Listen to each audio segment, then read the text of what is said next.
forget, Viall Files Plus now offers ad-free episodes for all Viall Files episodes, including Ask Nick, Reality Recap, and Going Deeper. Plus, if you love Ask Nick, you will absolutely love our Ask Nick updates, where you get updates of your favorite calls, our deep dive on all your favorite Reality Recap TV shows, and our pop culture roundups, where we talk about all your favorite pop culture topics that we didn't get to in this week's episode, plus deep dives on our Going Deeper guest, and so much more. All you have to do is go to Viall Files Plus, and you will be lucky you did.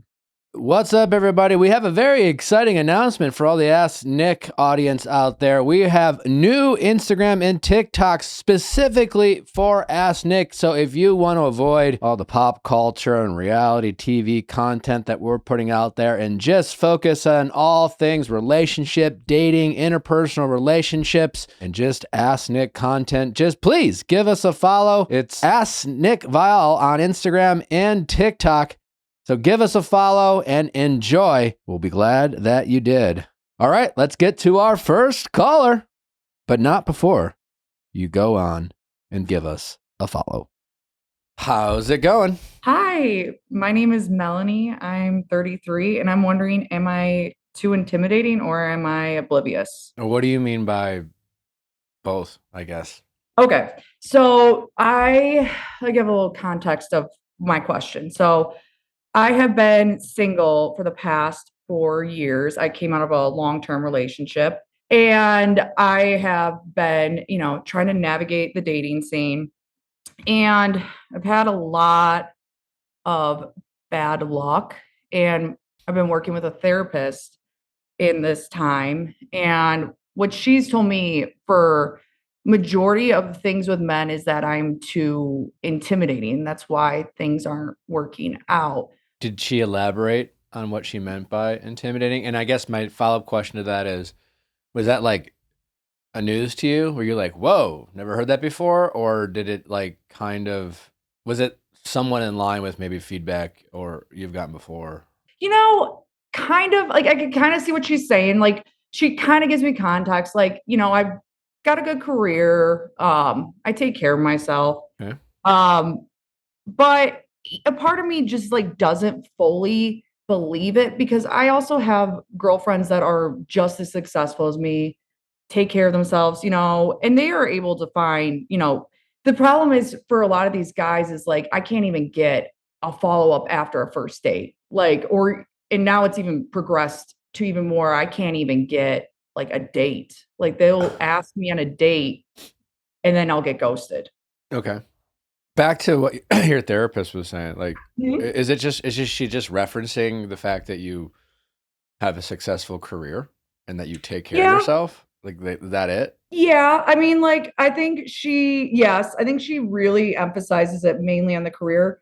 So I have my own business, which I mean is, I know not everyone has it, but I'm not like, I really don't see myself as better than most with that. Like, I think How do you bring, I mean, like, I guess, okay, so back to, you mentioned recently, I'm assuming a lot of the people you're connecting with are on the apps, so to speak? Yes, in the past, but not honestly, not really anymore. All right, so just give me a couple examples of like, how did you meet these guys that you, I don't know, exchanged numbers, whatever, communicated a little bit, and then they just like disappeared, or like, again, what are you talking about? Like, I mean, I'm just like, Sure. You know what I'm saying? Like, I'm trying to figure out because on its face, it's like, yeah, maybe, listen, people are flaky these days. They're non-committal. That's going to happen. That's going to happen to everyone. But you make it seem like, it's becoming a thing. It's getting into your head and you're trying to assess, what can you do about it? Right, exactly. Like I've noticed it's really becoming a pattern. And so, for example, this past year, I met a guy out at a bar. I met another guy at a concert. I met another guy at like a wellness center. So it's like a variety of places. And then I could say one off the apps I was talking to, and they'll all kind of lead with like, I want to take you out. And I'm like, great. And then I never hear from them again. And I'm like, but that's all that's happening. You meet, they see your face, you exchange some information or whatever, and then they disappear. Yeah. And then sometimes like one recently came back and asked me out again, and I said yes, and it like again. So I'm just like, I just Right. I mean, yeah. listen, I for the situations you're describing, I just feel like that's just how do they even know what you do? I mean, just like talking in passing. I don't know if it's see, that's the thing is like I don't know if it's always my career because it's like I don't really talk about it. It's not like a big part of me. Well, that's what I'm trying to figure. Again, like Yeah, what you're I guess describing right now, the situation, you're just describing, sadly, flaky people and people who are non-committal. I don't know, and maybe you're just having a string of bad luck. I mean, sure. you're just saying, hey, I met a guy at a concert, I met a guy at a bar, I met a guy at a wellness center. He saw my face, I saw his. Yeah, we didn't really know. That's all we really knew about each other. Right. We exchanged numbers.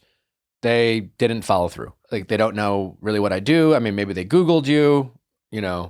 Maybe. Listen, I'm sure there's plenty of men out there, no doubt, that can be intimidated by women who are successful. I think most men, even if for the men who would be intimidated by that, don't want to acknowledge that. They wouldn't say that outright. They wouldn't, I don't think most men would say, "Oh no, she's successful. She's got money. I don't like that," because that would be almost like them looking in the mirror and saying, "Well, I'm not good enough for her." Right? Yeah. I don't think right away a lot of men admit that to themselves, right? I think, I mean, again, I'm speaking in generalities, but No, no, yeah. I'm sure there are men, the men who do get intimidated. I think it's probably for the men who do get intimidated about women's careers and maybe your self-confidence and self-assurity in yourself. And, I think that often comes after a few dates of getting to know each other and kind of feeling like, and I think the typical probably explanation is, listen, like generally guys like to lead. Generally guys are kind of acts of service people who want to take care of their people. They want to feel, I guess in their masculine, whatever that means or whatever. And there are maybe nuances and dynamics in relationships where, they're not feeling that and maybe you guys can adjust or whatever. That's not what you're describing. You're just like, I don't know. I've met a couple flaky guys. I gave them my number and they didn't follow through, like, am I not hot enough or what the fuck, Yeah, I mean, I kind of can't help but start thinking that because I'm like, my friends will talk about, and like, and I get it, like, not everything's gonna work out, but it's just like I can't even get to from point A to point B to see what point C Well, is. how It's long just, has this been going on? I mean, like, what are we well, talking here? Is this like, has this happened 3 times and you're just like spiraling or, no, it's kind of been like so it's been just getting progressively worse. This past year, it's been happening these past 3 times, but like I will say, when I was recently out of my last relationship, I did have like some things with these like 2 guys I can think of, and I guess it was, and like they kind of just ended up becoming flakes too, and it's just like I mean, I guess things fizzle in a way. I don't Tell me about your last relationship. Why did it end? So I was actually married Okay. and I got divorced. All right. It was about 10, we were together for 10 years. Okay. We were only married for 6. Kind of got a long engagement and then couldn't really get out of the whole wedding plan thing. Oh, you're still So married for 6 years. It's not no, I was married for 6 months. 6 months. Yeah. You were together for 10 years, Yeah. married for 6 months. Yeah. When you sign for a venue, it's kind of hard to back out. And so we got engaged. What do you mean by that? So like we got engaged, we signed for a venue, and then How we long are actually you engaged for? 2 years. Okay. So So and you then it was around COVID, so it was dated for just 8 years, finally got engaged, yeah. and then Yeah, downhill from there. yeah. What was that breakup like? I mean, It was it I was it should have happened a long time before it actually did happen. so So you weren't devastated by it? no, Okay. I processed it a lot. I really tried um for those last few years, really tried hard to make it work, and it just wasn't. And like we did, I was in individual therapy also at that point in couples, and I just when I cut ties, I was done. I That was how mean, long ago? 4 years ago. 4 years ago. Okay. And you haven't dated anyone since more than like, No. Like, I really have not had any luck in dating, and it's like, no one like, or it just seems like for a lot of them, don't it almost just seems like they don't take me seriously, and I just don't understand how I'm messing that up. Why do you feel like they don't take you seriously? Like, I don't get asked out on dates or followed through or like pursued, I guess is a good way of putting it. I don't feel like no one really pursues me. And people will be like, I feel like people probably are asking you out. And I'm like, well, no, I really don't get asked out. I don't know if I'm giving off a bad signal I mean, or listen, bad luck. I don't. It's interesting. Listen, you were with a guy for 10 years, Yeah. and in that time, I think the dating landscape changed a lot. Yeah. Even for the people who were when they were dating. I've been out of the dating scene for a while now.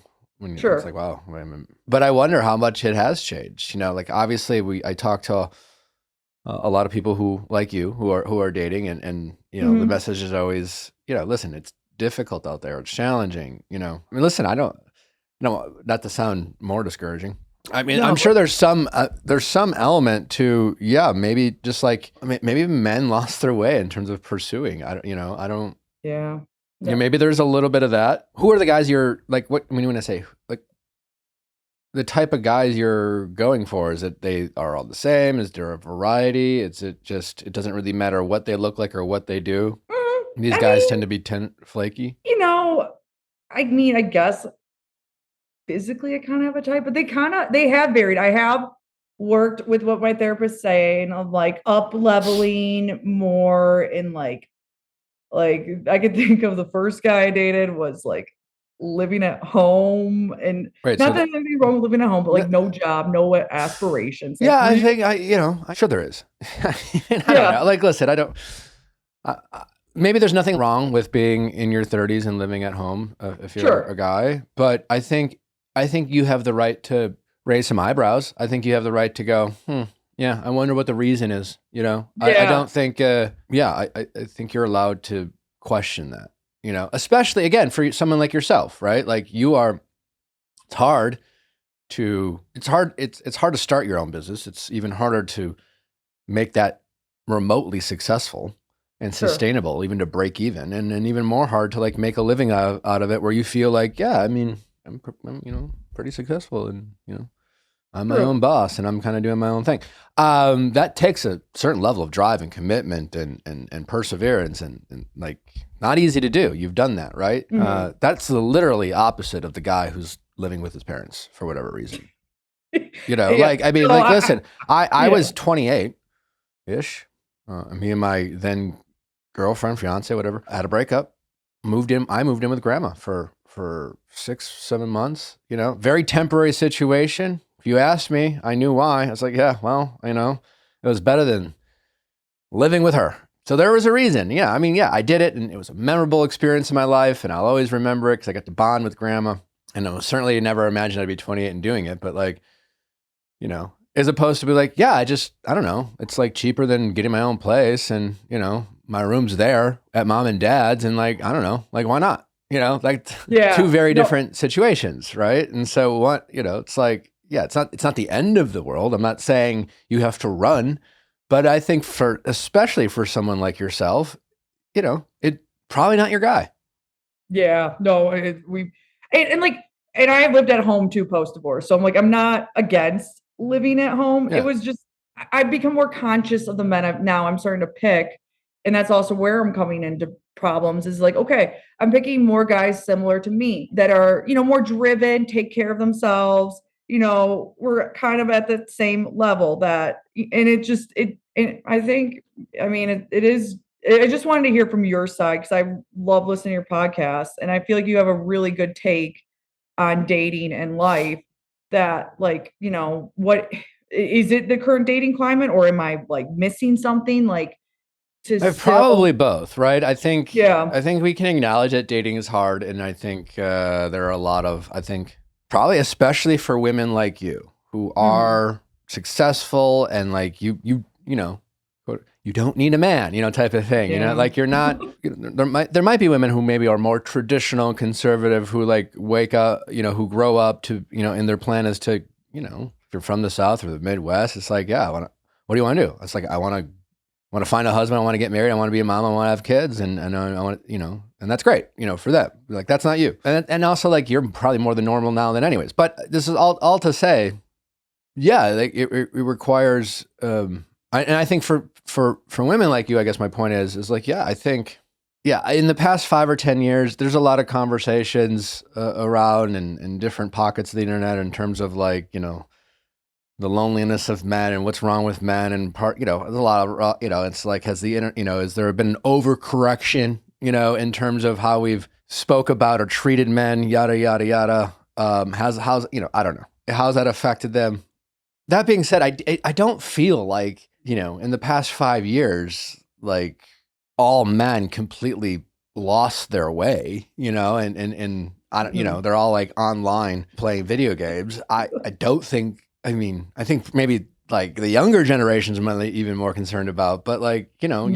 you're in your early 30s, like you probably should be dating men who, are your age or a little older. And I think, it can't be that bad. And I guess, yeah, listen, I think for all of us, to answer your question, I'm being long winded here, but like, yes, there is probably something that you haven't discovered about yourself. I'm trying to figure out what that is. But right now, I'm hearing, you can barely get a second date with anyone. And so, wait, when you go, what first dates have you had that you felt like were good, that you were open to a second date, but they weren't? Like, I mean, it's something as simple as, like, coffee and a walk. Like, I am okay with, like, casual first dates. I No, I'm don't. not asking you to describe your perfect Oh, first okay. date. I'm asking what first dates have you had that you can remember where Yeah. you had a good time? You left Mhm. that first date being like, it was a nice time. I'm interested in learning Yeah. more. And then he just disappeared. And you thought, oh, what the fuck happened? Like, I thought we had a nice Yeah. time. Are there a handful of those situations? Yeah, there's a couple I can think of. And Yeah. I mean, there's been obviously first dates too where I'm like, "Oh, no. Like, this isn't it either." But there's been a few, yeah, where I'm just like, I don't know. I thought it was good, and, like, I don't know. when you're on dates, do you do most of the talking or? No, honestly, probably I feel like I really tried to work on, like, being I feel like if anything, I nervously will go more to talking, asking them questions. Okay. I think with my field of work that, like, I work with a lot of people, and I'm used to, like, talking to people and, like, getting to know them, Are you and driving the conversation? sometimes. I mean, there's some dates where it's like the dates that are good, I will say, the ones that are good, they're asking me questions just as much back. And those are I Sure. think that's what really makes them me like them more in a way. Do you, this is kind of a general question, but do you think when you are on dates, do you see if the men that you go on dates with are willing or capable of leading? I you know, maybe not. I don't know. I mean, like I I would say I think I do, but, like, I'm starting to question if I really do, if you know what I mean? Like, do I Sure. really, Like, are like you the one suggesting the spots? Are you the no, one? no, no, I you know what? No, I do let them lead in that sense. Yeah. I'm not asking them out, I'm not Okay. initiating, but I feel like I will say it can have a tendency to drive the conversation a bit. I don't know. Yeah.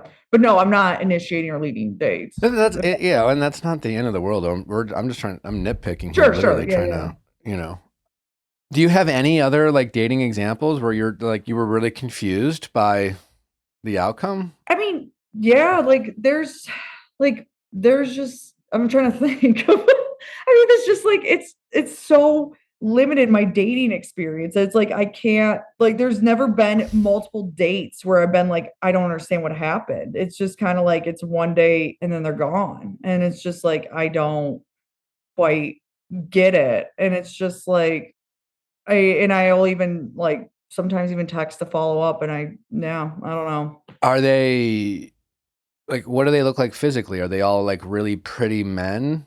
No. I Like, mean, I find them attractive, but I don't know if, like, my friends would say they're pretty.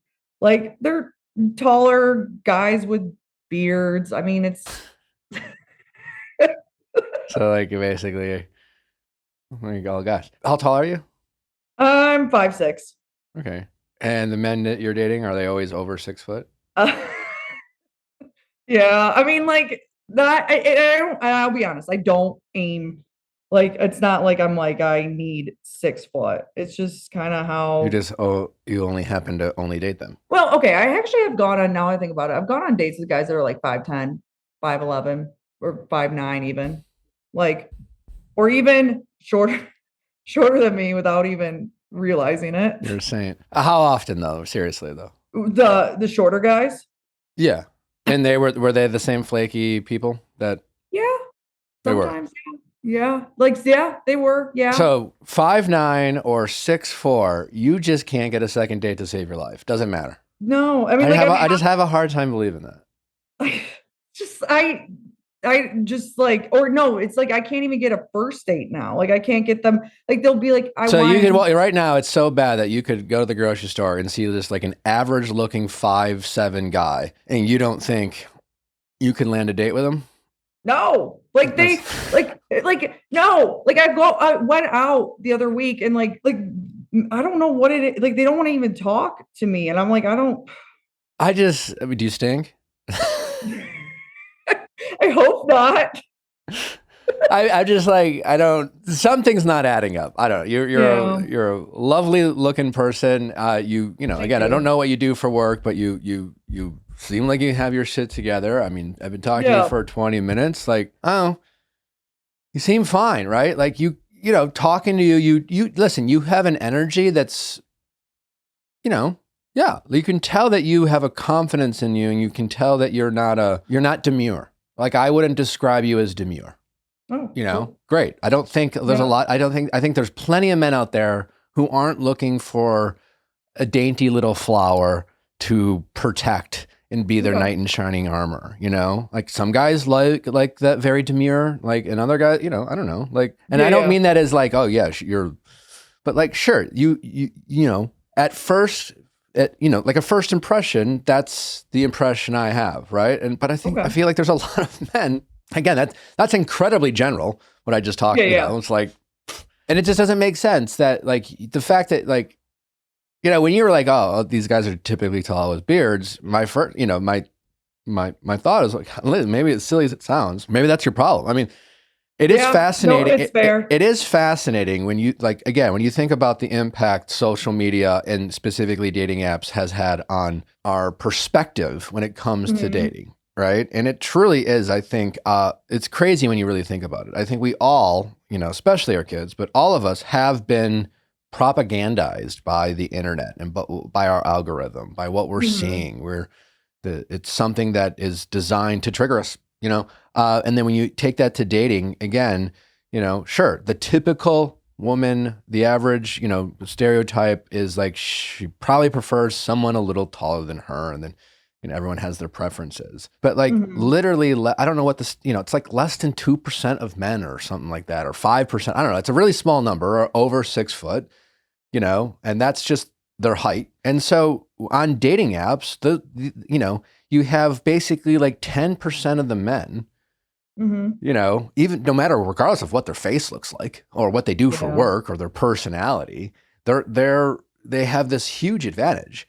And then you have like 80% of the women or something, I don't, you know, are going after these, you know, like the smallest group of men who are over 6 foot. And they have, you know, they have developed this ability to, I don't know, it's to have a kind of unlimited options. And then you have these, you know, a bunch of other people, a bunch of other men who aren't tall and, you know, who are striking out left and right because they can't even get, you know, if a guy who was like 5'8" called in, he was like, I can't fucking, sounded like you know, it's sad to say, I'd probably be like, yeah, man, I believe you, you know, because it's brutal out there for the short kings, you know, they don't get any benefit of the doubt, you know, like all of us in our head, we judge people so fast. And this is probably part of why you're experiencing this, because again, I think the landscape of dating is so deteriorated so much is because of technology, is because it's so easy for us to judge without meeting people now, because we feel like we meet people and who they are online, right? On TV, right? It's so easy for us to make these grand assumptions, right? Sure. And so I'm sure you're experiencing that a little bit when it comes to dating because we're all doing it, right? That being said, yeah, I mean, so yeah, I find it hard to believe that you if you're like I'm only going to pursue men 5'10" or under just for an experiment. Mhm. You know, I just want to see if I can get a date. I don't even honestly don't care what they look like. Don't care. Like Yeah. I just want to get it. I'm going to do an experiment. I mean, I just find it hard. There's no way, Okay. you know, I find it hard to believe that you couldn't land a date with anyone. You know, I think in reality, you know, like all of us, you're being selective and picky as you should with the people you want to Okay. go on dates with, and you are striking out with them. Yeah. And listen, I think you being with someone for 10 years, you were out of the dating game. You broke up, what, 29, you're 29-ish, going into your 30s? Yeah, 29, yeah. I just, you know, I'm sure there was an anxiousness internally for you to like, you know, make up for lost time, get back out there, meet some people, find your person. I Mhm. don't doubt, and all this is all happening at a time where dating has become more difficult for everyone. Mhm. And so I think that all that whole combination of you have a bit of anxiousness and eagerness and a lack Yeah. of patience to meet someone, coupled with the fact that the dating pool has become even trickier and people are Mhm. more non-committal. And then you're Yeah. searching probably more than you realize, probably mostly online, Yeah. and only really looking for guys who, you know, every other woman online is looking for. And Yeah. you are No, fair. competing even for the most average men. You Mhm. know, you are like one of 20 that they're picking from. Yeah, no, you're probably right. I'm like, probably. Yeah. I think there's a little bit of that, right? All of that is like outside of your control. Other than I think, you know, I think you got to probably just change the narrative in your head. Okay. I listen. You know, you're listen to your therapist. She's your therapist, Sure. whatever. I don't think you're doing yourself any good by having this narrative that I'm intimidating specifically because of my job.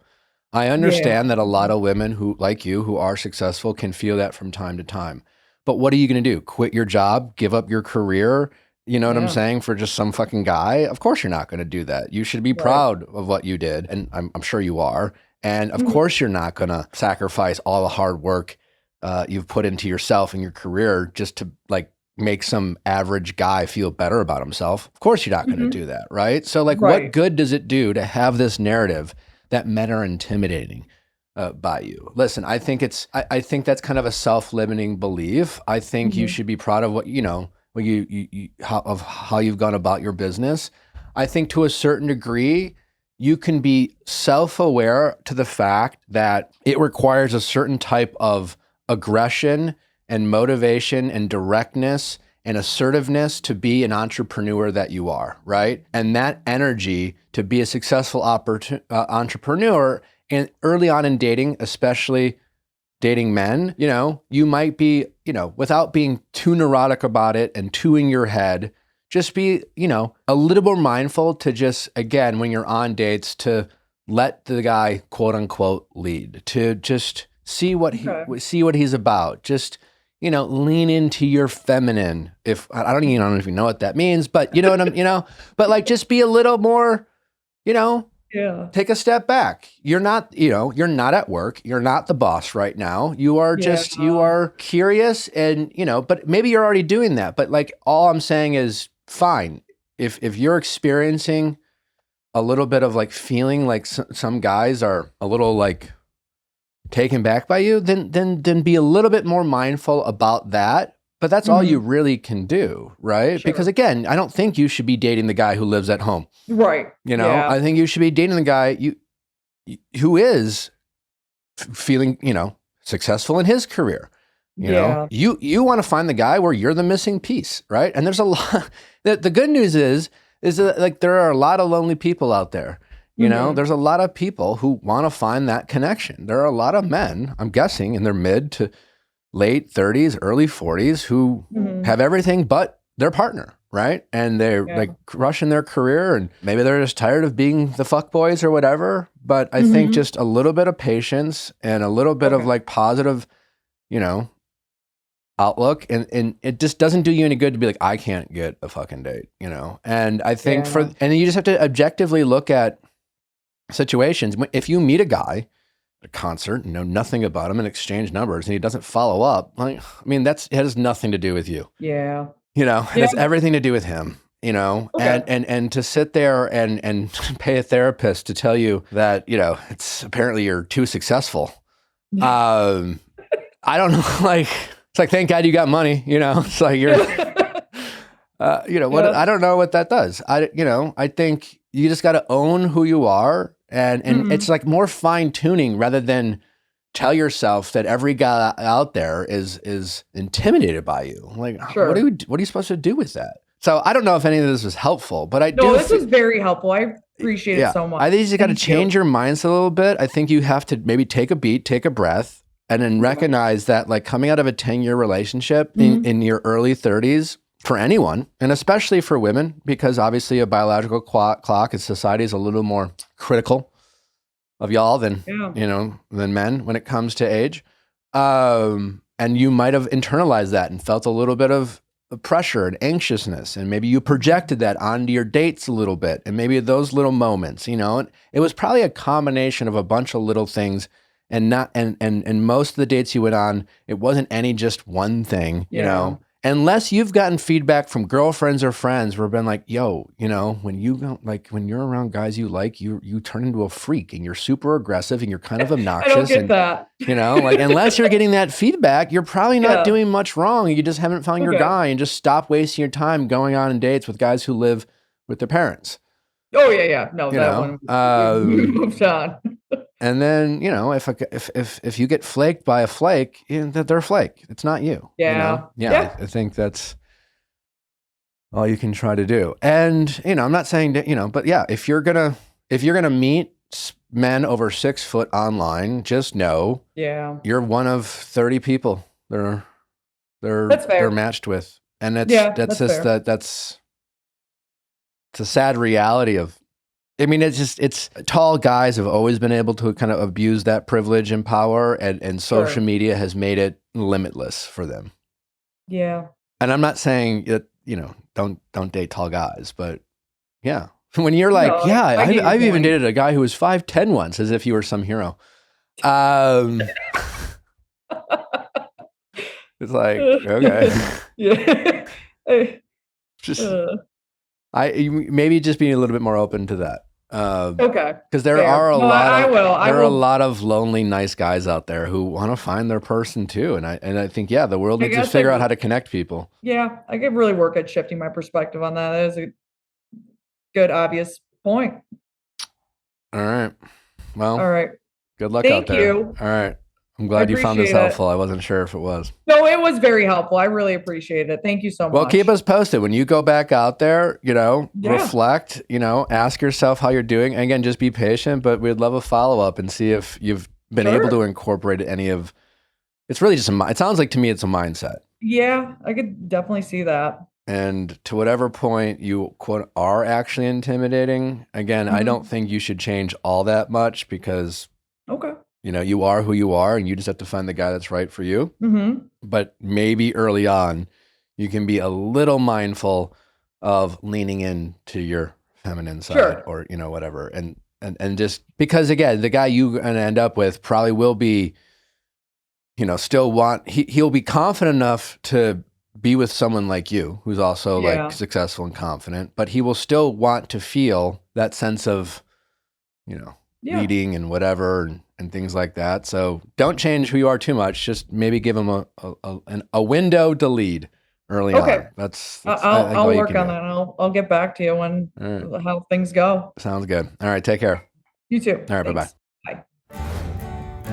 This is a quick message from today's sponsor, the ASPCA Pet Health Insurance Program. Well, you know how much we love our pets, our dogs, Jeff and Steve, and that's why we are so grateful to have the ASPCA Pet Health Insurance Program. You know your pet is part of the family. You do pretty much anything for them, but those vet bills, those can really, really add up. That's why it's worth checking out ASPCA Pet Health Insurance. Pet Health Insurance can help manage the vet bills so you can focus on what really matters, making sure your pets get the care they need when they need it. Oh, and here's a little bonus. There's a perk for enrolling. When you enroll In the ASPCA Pet Health Insurance Plan, you get a $25 Amazon gift card.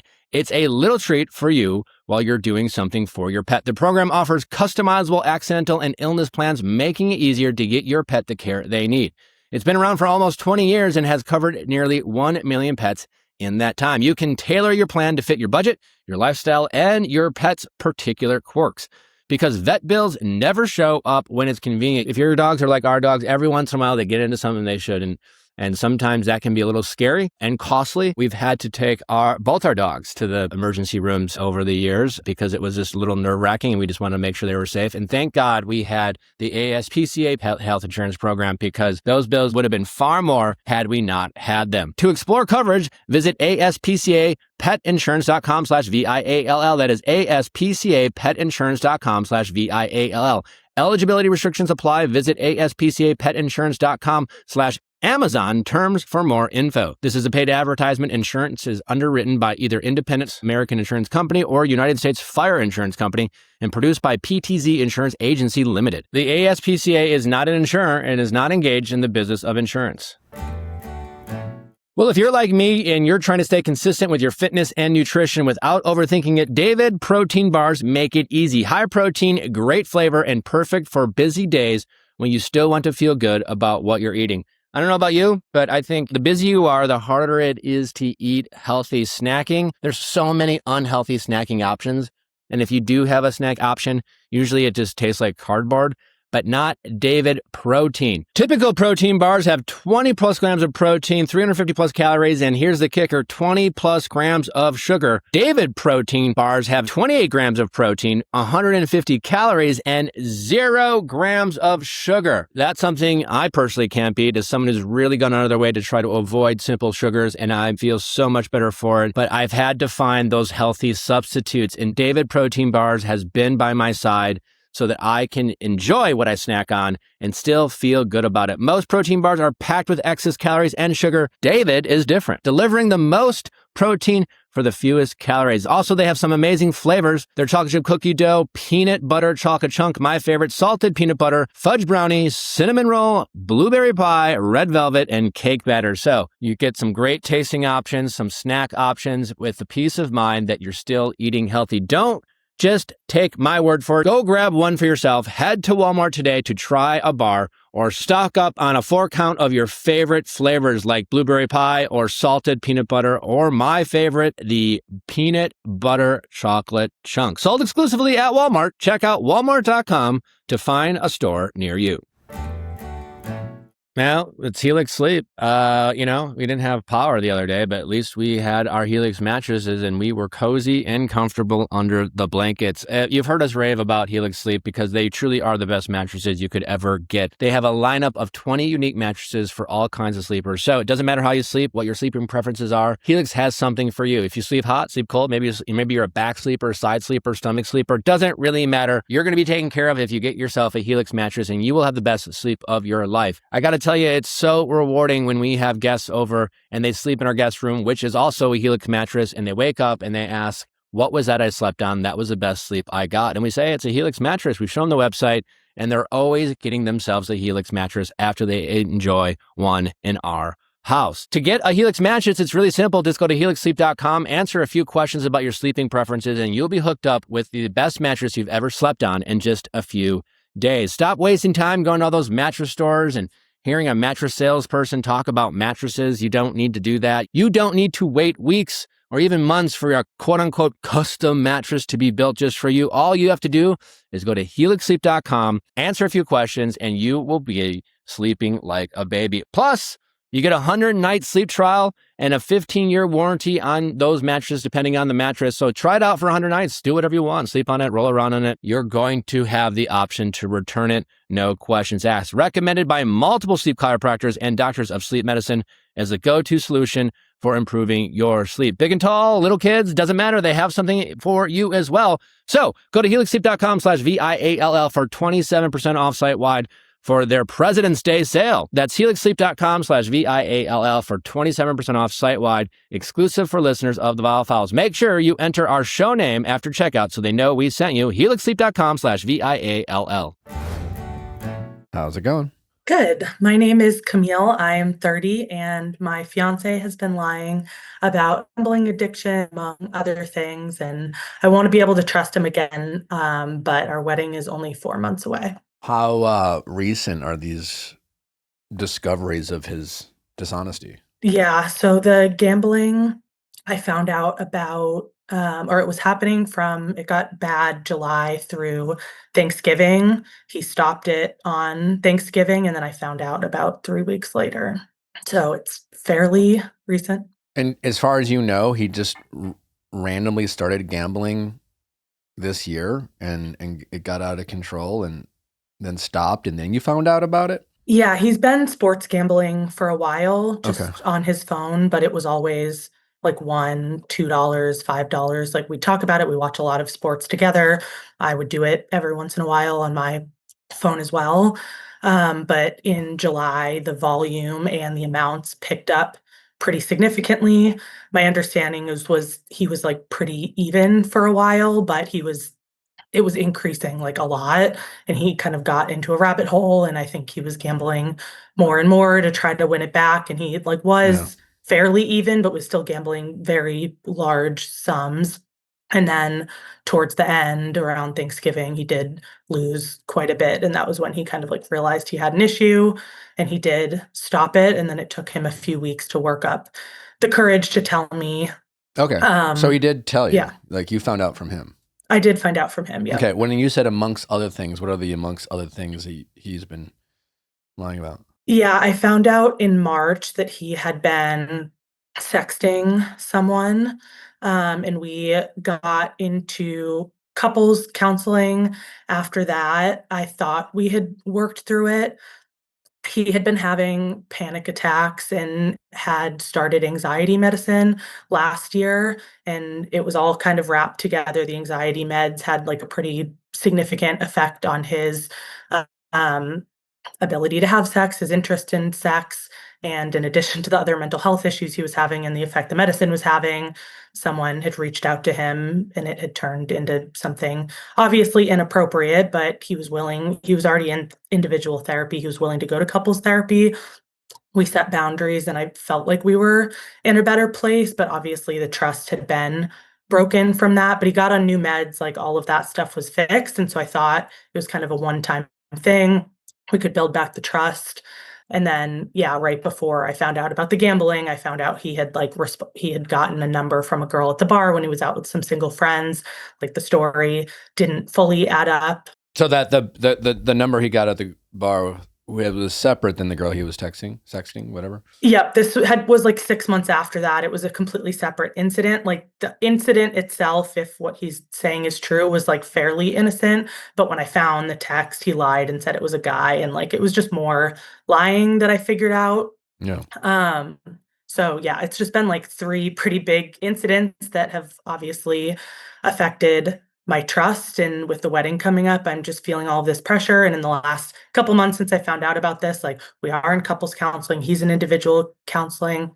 Like I do want to give him time to work through it because I do believe he's a good person. I think he was dealt a pretty shitty hand growing up. His father deals with some pretty serious mental health issues, including addiction, and a lot of other things. His parents went through a really, really, really nasty divorce that he was fully put in the middle of, and they didn't handle it very well. And his dad attempted or was going to attempt to commit suicide a few years ago. That my fiance was the one that kind of figured it out and stopped it, but he didn't process any of that until the panic attack started happening, and he went to therapy and is working through it, but it's kind of created this spiral. So it's hard because there's like these two sides to him. There's this really loving, amazing fiance, and I'm trying to have empathy for addiction and for the mistakes he's made, but it's also obviously been challenging on our relationship and on me, and kind of like broken this like perfect image I have of him and our relationship and like what our future holds. Yeah. Yeah, it's tough situation. I mean, you don't need me saying this to you, but there's no perfect relationship or perfect person. We all have our flaws. Every relationship has their problems. Course. The people we love the most are the ones who sadly hurt us the most because we're invested in those relationships. Like none of these situations that happened that you described, while hurtful, while ugly in its own way, finding out your partner lost, are you comfortable sharing the sum of money that he lost? Yeah, ultimately he lost $20,000, Okay, yeah. and a large chunk of that was on Thanksgiving, which is when he cut it off. But that's a lot of, I make significantly more than he does, and that's definitely like a very significant portion of his income. He didn't touch any of we do have joint accounts together. You do. He didn't touch any of my money, but we're living at home right now to save money. We're both extremely frugal. We've been saving for No, he's not a that wedding, a frugal. house, like all of this stuff. So yeah, this just was, obviously like a huge blow, but it's more about the trust than the money. And he said that he's willing to like get a second job to make up for all of that. Like it's not about the money. Like obviously it was a ton of money and it sucks. But you're right. I mean, it's a ton of money. It's incredibly damning, but you're right. It's survivable, and you can move forward, right? And to your point, he lost his money, right? Not yours. Yeah, it was all his money. Okay, so like that's a him problem, even though I know you're engaged, and it's like, hey. Yeah.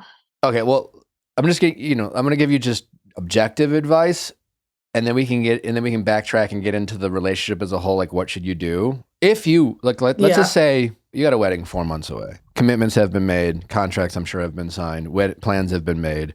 Mentally, if you were to think about leaving this relationship, that would be a huge mental hurdle for you, right? So, I think you need to acknowledge the level of challenge, like mental hurdle, that there are a lot of people in your situation would just know deep down, I shouldn't do this, and will do it anyways because you're like pot committed, not to use a gambling reference, so to speak.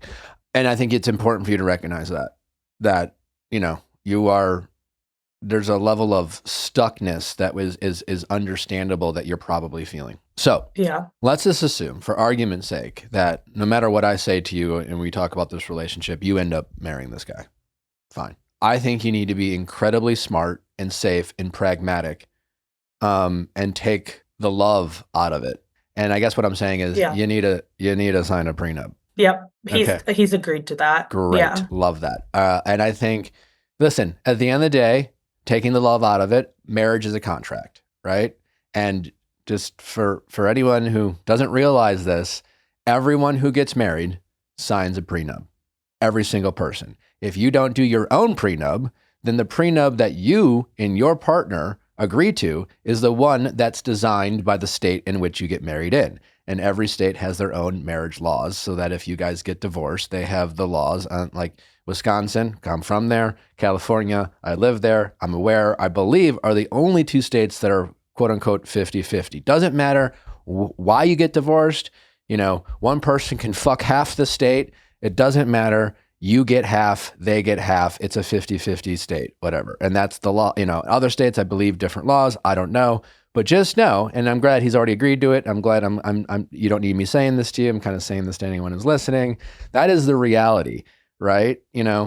Whether you like it or not, you guys are all signing a prenup. And so to that end, honestly, and all the lawyers I'm sure would love me to say this, but like everyone, honestly, it's kind of, when you think of it in those terms, it's kind of stupid to be like, well, why would I let the state do it for me? Like that's dumb. And you are in a position now where you both have to recognize that, like, listen, you're taking a marriage marriage already is a huge leap of faith, right?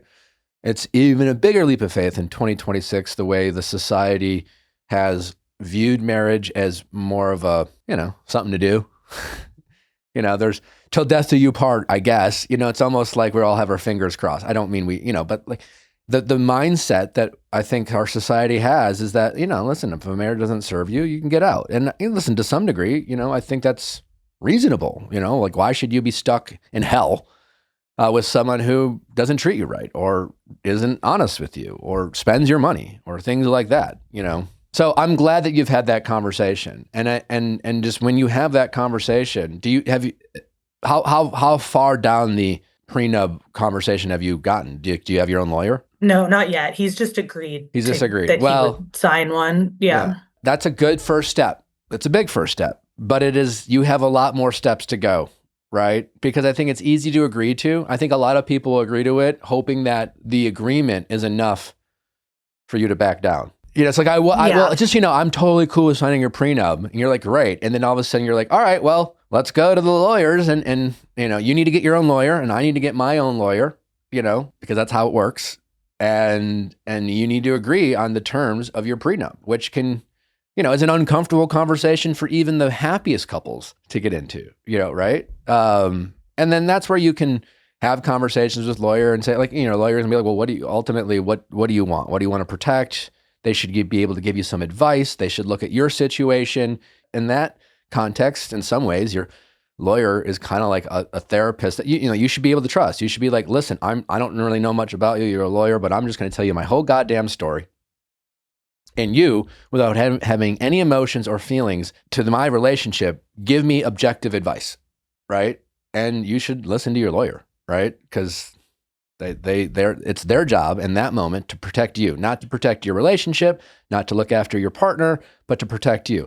His lawyer will do the same, right? And hopefully you guys have enough common ground where he's just like, yeah, I mean, she makes more money than me. And ultimately, I want you to have a position where if I get married to this guy and a year later, I find out he's texted 3 more women, he's still gambling, and I want to cut my losses before it gets any crazier, before we decide to have children together or whatever it is, I can leave this marriage relatively easily.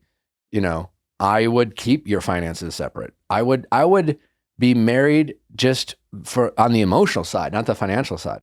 You almost have to assume you're going to get divorced. If you get married to this guy, I don't want you to have that mindset. But when you're doing the prenup, so to speak, you almost have to allow your lawyer to have that mindset, and you have to trust your lawyer. And in a way, your fiancé should understand the position you're coming from and empathize with the position he's put you in and why you have the fear and reluctance and lack of trust in him that you do. Objectively speaking, there is no way this man is going to be able to get you to fully trust him in a way that really deep down inside you would be comfortable betting on him, so to speak, right? There's just no way. There's just no way, given all the things he's done, that you objectively should be able to trust him, right? Now, you're going to want to trust him. Maybe in the next 4 months, you guys could be doing a lot of therapy. He could be doing individual work where you guys can make a lot of meaningful steps in the right direction to build that trust back. But by the time, but that's not going to happen in 4 months, right? So if you want to move forward with this marriage with a hope and a prayer and a lot of trust, which, listen, many people have done that, wouldn't fault you for doing that. I expect you to almost do that with the position that you're in. But you should really do everything you can to protect yourself just in case it goes sideways. I mean, that's what I would do, if nothing else. And if all we had was this time right now, and we'll keep talking, and we met on the street, that would be my advice to you, so that you can just focus on the relationship once you get married, knowing that I don't want you to live in fear once you're married and feeling like you have no out. And I don't want you to feel like it's going to cost you even more than the emotional pain that will inevitably come from you having the strength to leave this relationship, right? And I want the rest of that kind of ugliness, the money, the contracts, all that stuff to be taken care of, so that if it gets to that point, you're like, I want out, it's pretty straightforward. You already have an agreed situation, and there won't be a lot of arguing in lawyers after the fact, because then it's like, then all bets are off. Does that make sense? Yeah, I think so. We already have combined a lot of our finances, and we're definitely planning on it. So he does do a lot more around the house, and we do want kids, and he was planning to be able to be more flexible with his work with kids too. So it does make it more complicated, but I wasn't planning to sign a prenup before all of this, but yeah, I definitely think that now's the time to be selfish and protect myself, such that I can take a leap of faith. You have to. You have to. And yeah, you have, I'm guessing, joint accounts or something. You have one joint account, and I don't know how you guys decide to fund that account.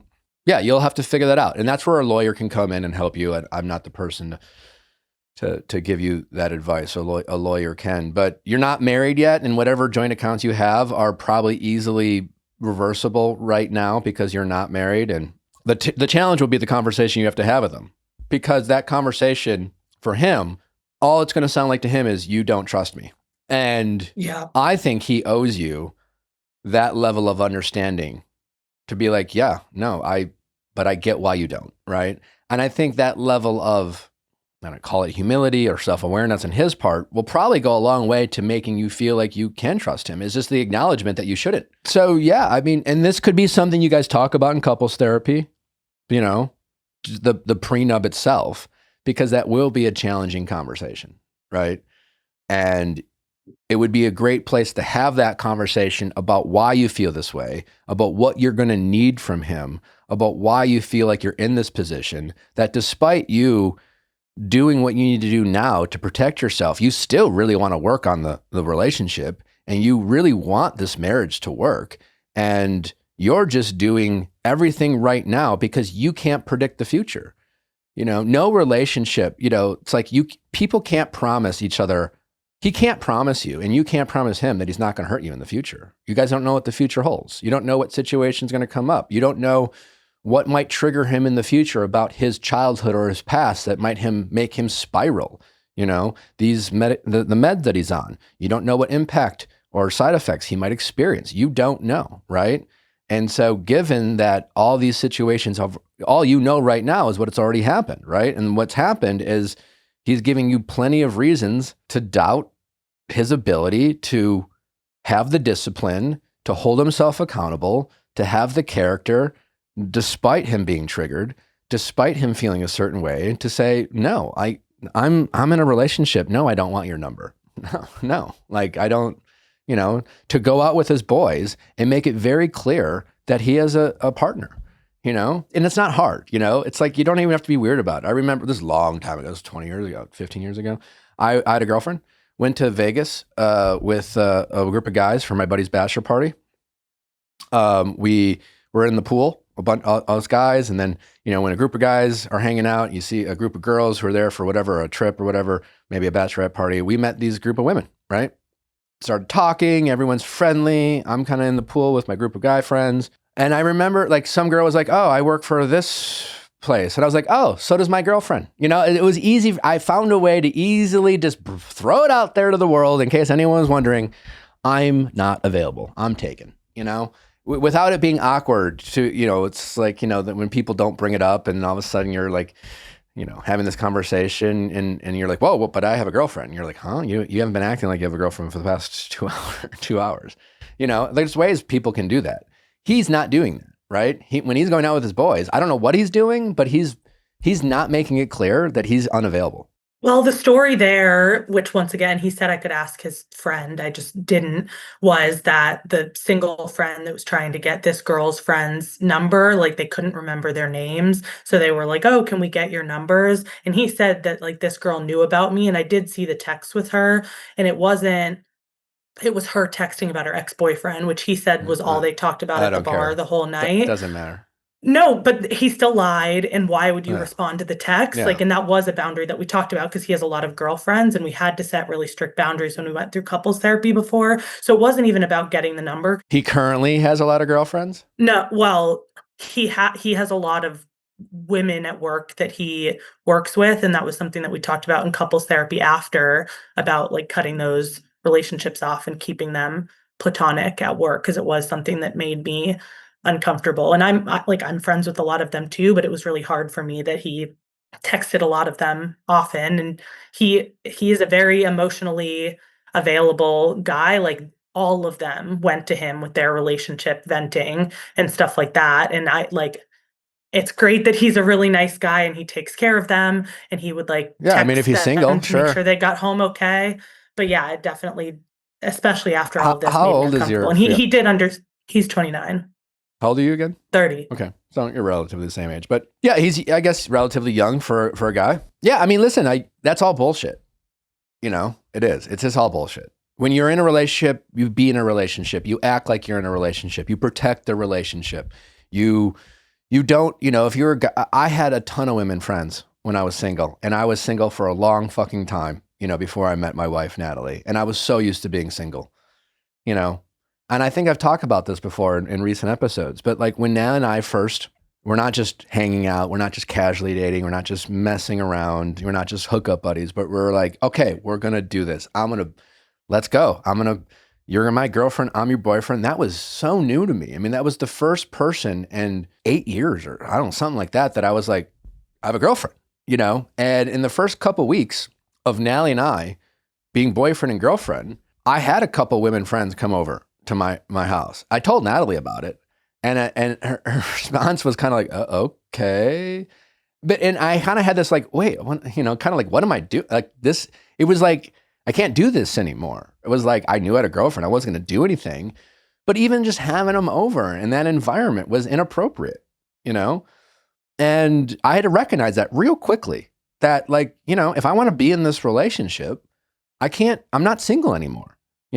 I have expectation. My girlfriend has expectations of me and I have expectations of her. And if we're actually going to say, let's be boyfriend and girlfriend and let's do this and let's give this relationship a real shot, giving it a real shot implies making sacrifices. That's what being in a relationship's all about. It's saying yes to that one person, that person who I can build an emotional connection with. We can build something really meaningful that like, you can't have with platonic relationships and casual relationships. I guess what I'm trying to say is like when we're single and we have friends of the opposite sex, I truly believe that like we almost like, I could have like, say like 8 women friends, I'm just kind of making up some random number. And, maybe I had one friend, like, it's like we would go to dinner now and then and catch up and, talk. She would talk about what guys she's dating and I would maybe talk about women I'm dating. And maybe there's another friend who like, when I was really upset, she was the one I'd really open up to. My point is like all these friendships played the role of one person, that now that I have a girlfriend, it was going to be her responsibility to meet all those needs that I might have in a relationship. And again, she has all these needs that I have to meet. And that's what being in a relationship is that I'm committed to this relationship. I'm invested in this relationship. And this relationship is worth making these sacrifices. It is worth committing to this person and who I want to be honest to. And it's not just about me anymore. When I'm in a situation, whatever that situation is, I'm not just considering how I feel, I'm considering how my actions are going to affect this other person. And he is not very good at that second part right now, right? He is very much still focusing on his needs. And when he's in a situation, you're not top of mind. He can say that you are, but you're not. But his actions are proving otherwise. Right? And you're 4 months away from saying, I do. And that's just the reality. And he needs to recognize that. And when you're in couples therapy, I hope those are the conversations you're having is why does he have such a hard time putting you first? Or at least putting you at the same level he puts himself in these situations where, there's a fork in the road and he has to choose, he has to make a choice. And when he's making choices, there's too many situations where he's thinking about his needs and not the both of yours. Yeah. No, I think that that's true. And that is something that we talked through, especially the boundaries around women. I think I was trying to be the cool girlfriend for way too long and like being fine that he texted these girls and that he was their emotional support. And like, that's definitely a boundary that we've set now that he pushed back on a little bit, but ultimately understood where I was coming from. Yeah. He needs to be more than understanding, I guess. Yeah. And I mean, except for this one incident, but yeah, it's just making me question incident. Like, I don't, don't stop watering down his mistakes, No, before I could have said, okay, he has these relationships with girls, but I've never expressed that it was uncomfortable. Like we talked in couples therapy about incidents in his relationship with girls in the past that we set very clear boundaries about not texting girls. And this was very clearly, no matter what the story is of how it happened and what happened after, like it's very clearly a break of the clear boundaries that I set. And if he thought about any part of the decisions he made as part of getting this girl's number and responding to her text after, like he clearly broke all of those boundaries and did something stupid. I'm curious, when he lost that money over Thanksgiving, how did he tell you? So we had just gotten back from Vegas and he was definitely very anxious when we were in Vegas, and he bet like a normal amount like we normally do, which is not that much. maybe like $200 over the whole weekend. So it wasn't a ton, but he was super anxious when we were there. And then the day after we got back, he finds it easier to like tell me hard things over text, which is something we're working on in therapy as well. But when I was working, he like texted me that he was going to completely cut off gambling, and being in Vegas just made him realize that it had gone too far, but he said that he hadn't lost anything. And he had therapy the next day. And I think he said he was going to go to therapy the next day and work through how to like tell me how bad it really was. But ultimately I was kind of pushing because he was like really, really upset about it. So you sensed that something was up, and you dug deeper, and finally it was like, all right, yeah, the truth is I lost all this money. Yeah.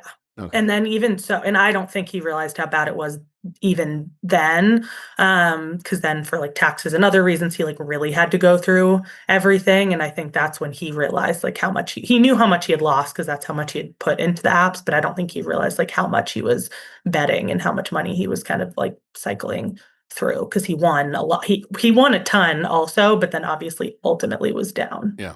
Relationships are hard, and people are certainly imperfect. And you're just going to have to trust your gut, I guess. I hate saying that, but. Yeah. The hard part is a lot of it has been on his phone. So it's obviously tough because like, I don't want to be the person that's checking his phone or who like plays big bro. Because we talked about like, well, give me access to this and that and that. Yeah. And like our therapists were kind of like, well, it shouldn't be your responsibility to constantly be checking his bank account, to check this, to check that, to make sure he's not texting other people and all that. But at the same time, like, it is hard because we are both always on our phones, and a lot of it is tied to drinking. And we do have very active social lives. Both of our families are very big drinkers. And Okay. so that's just been a touchy subject as well. So he's a slightly big drinker who's also taking anti-anxiety medication. Yeah. I'm guessing those two don't mix very well. I mean, all of this did start around the time that he started the meds, and like we talked about completely cutting alcohol out, but I think that was really challenging as well because it definitely made us like, it was right before the holidays, and like are you pregnant? Why aren't you drinking? I'm disappointed you're not drinking. You're being a party pooper. Like all of this that I think made him feel like more of a freak, because he was just the center of attention of every single event that we went to, because we're such big drinkers that like there never would have been a time that we would just turn down drinking completely. But we've tried just like cutting significantly back as well. And that's been challenging because my definition of cutting significantly back is definitely different than his definition of cutting significantly back. And he has cut significantly back, but it's still hard when you go from being like pretty heavy drinkers. What else is he doing other than medicating himself to help with his anxiety? He's been much more forthcoming with me about his feelings. I think both of us definitely weren't as forthcoming as we have been. I mean, he is in individual therapy, although it's been challenging because his therapist was out over Thanksgiving and Christmas when a lot of this was happening, and was sick one time. So I think he's only had 3 individual therapy sessions since all of this has happened. Does he take care of himself? Is he an active person? Does he work out? Yeah, super active. He goes to the gym every single day. He does. Yeah. Okay. Yeah. Not that that's the end all be all, but like, that no, he takes care exercise of is really good for that type of stuff. But yeah, and he's the chef. He cooks healthy for both of us. Okay. Like he definitely does take care of himself. I mean, drinking I'm pretty sure is a big trigger when it comes to anxiety and things like that. And you're describing someone who, like you said, his dad suffers from addiction. He has signs of addictive personality. And has he addressed that specifically? Yeah. I mean, he admitted that he was addicted to gambling, and then in like some fights, and obviously like things have been heated and emotional. Like I did call him an addict, and he said that really hurt him. And I like, Sure. We kind of talked through that too, but I do think that he has admitted that he is addicted to gambling. I think the thing that scares me is it's fairly easy to delete the 2 apps that he was on and not download those back. But like, he also cheated, right? Like, it's not like it's only been one thing that we can solve that one thing. It's like clearly just general bad decision making. Yeah. I mean, again, certainly no expert when it comes to addiction and things like that, but I'm pretty sure that, like, again, people have a way of acting out, so to speak, right? So his drinking on some levels, I'm sure, a coping mechanism. The addiction part doesn't go away, right? So to speak. So how is he dealing with that, right? So maybe, I don't know, there are obviously things out there for addicts of any kind. And whether it's you're addicted to alcohol or drugs or sex or gambling, addiction is addiction, right? I'm pretty sure when you go to AA, it's not like, oh, hey, the alcoholics go over there, the gambling people over there. I'm sure there's very specific types of groups for different types of addiction, but it sounds like he does have some kind of problem there. And so if he's not, as they always say, like admitting it, definitely big first step, right? But admitting it is, like they say, it's just a step. There's many more steps, right? Yeah. If he doesn't address it, therapy is good that he's working through his problems, but chances are if he doesn't address it, he will find destructive and toxic ways of acting out, so to speak, right? And not to make excuses for this guy, but it's like maybe these interactions with these women are just like it's scratching an itch that he sometimes is scratching through gambling or drinking or whatever. But until he really addresses the problem, the root problem, this acting out it will be a challenge for him, probably. Yeah, I mean, that's what I'm terrified of with the wedding coming up, of just like, how is this going to manifest? And he didn't tell his therapist about the gambling, even though it was actively happening while he was in individual therapy. And he didn't tell his other therapist about the cheating, even though he was actively cheating for multiple months. So like, that's where it's challenging of like, it is great that he's willing to go to therapy. And at first he wasn't even willing to go to therapy, or when just the panic attacks were happening, like he didn't want to go to therapy and he didn't want to take medicine. And ultimately he came around to both of those things and is glad that he started both of those things because it has helped with the panic attacks and the mental health issues. But yeah, it is concerning that like therapy or just cutting out drinking completely aren't necessarily like the actual solving everything. And so it just scares me of what this is going to turn into. And I need to have patience. Like, he's only had 3 individual therapy sessions. We are still living with family. So him getting a second job, him going to AA or like taking things more seriously is made more challenging by that. But yeah, it's just hard to be patient while he works through things when we do have like this deadline coming up. But I feel like I need to be patient, but it's just been really, really challenging. Yeah, it's a tough situation you're in. I don't have a good answer for you. You will have to make that decision on your own. As I see it now, with this wedding 4 months away, obviously you can leave the relationship, right? That's option 1. You clearly don't want to do that. Totally get why, right? And so option 1, leave him. Option 2, postpone the wedding. I'm guessing that's not ideal because that you would probably lose some money there. Objectively speaking, whatever money you would lose by delaying the wedding might be more than worth it for a lot of reasons. Yeah, it's not about the money. It's more that we'd have to tell every single one of our guests an excuse. And like, that just feels like hitting the nuclear button of having to tell everyone in our lives everything that's happening. Maybe, but if you get divorced, you're going to have to do that too. Yeah, that's true. We're talking about the rest of your lives potentially. I mean, you can always get divorced, but like, this relationship is at a point where no matter how it ends, if it were to end, it's going to be devastating for you on some level, and you're going to have to work through it, and you'll be okay. And plenty of people have survived and worked through relationships ending and marriages ending and things like that. You will be okay, right? But I think when it comes to the situation you're in, you just have to really be pragmatic and honest with how things are going to play out long term. Right?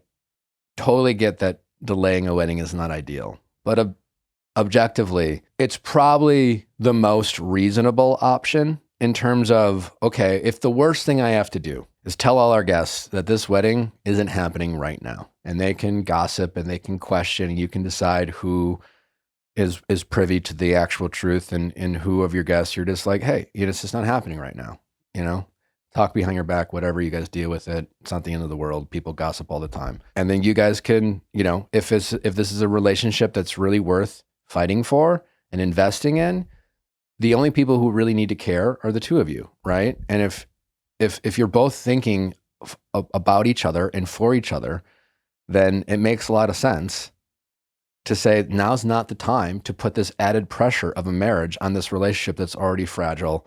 You have a lot of work to do. We have a lot of work to do. This is a lot of pressure. A marriage is not going to help this situation right now. I mean, that probably is the smartest decision, but I totally get if you don't want to do that. All right. Option 3, move forward with the wedding. Get the prenup.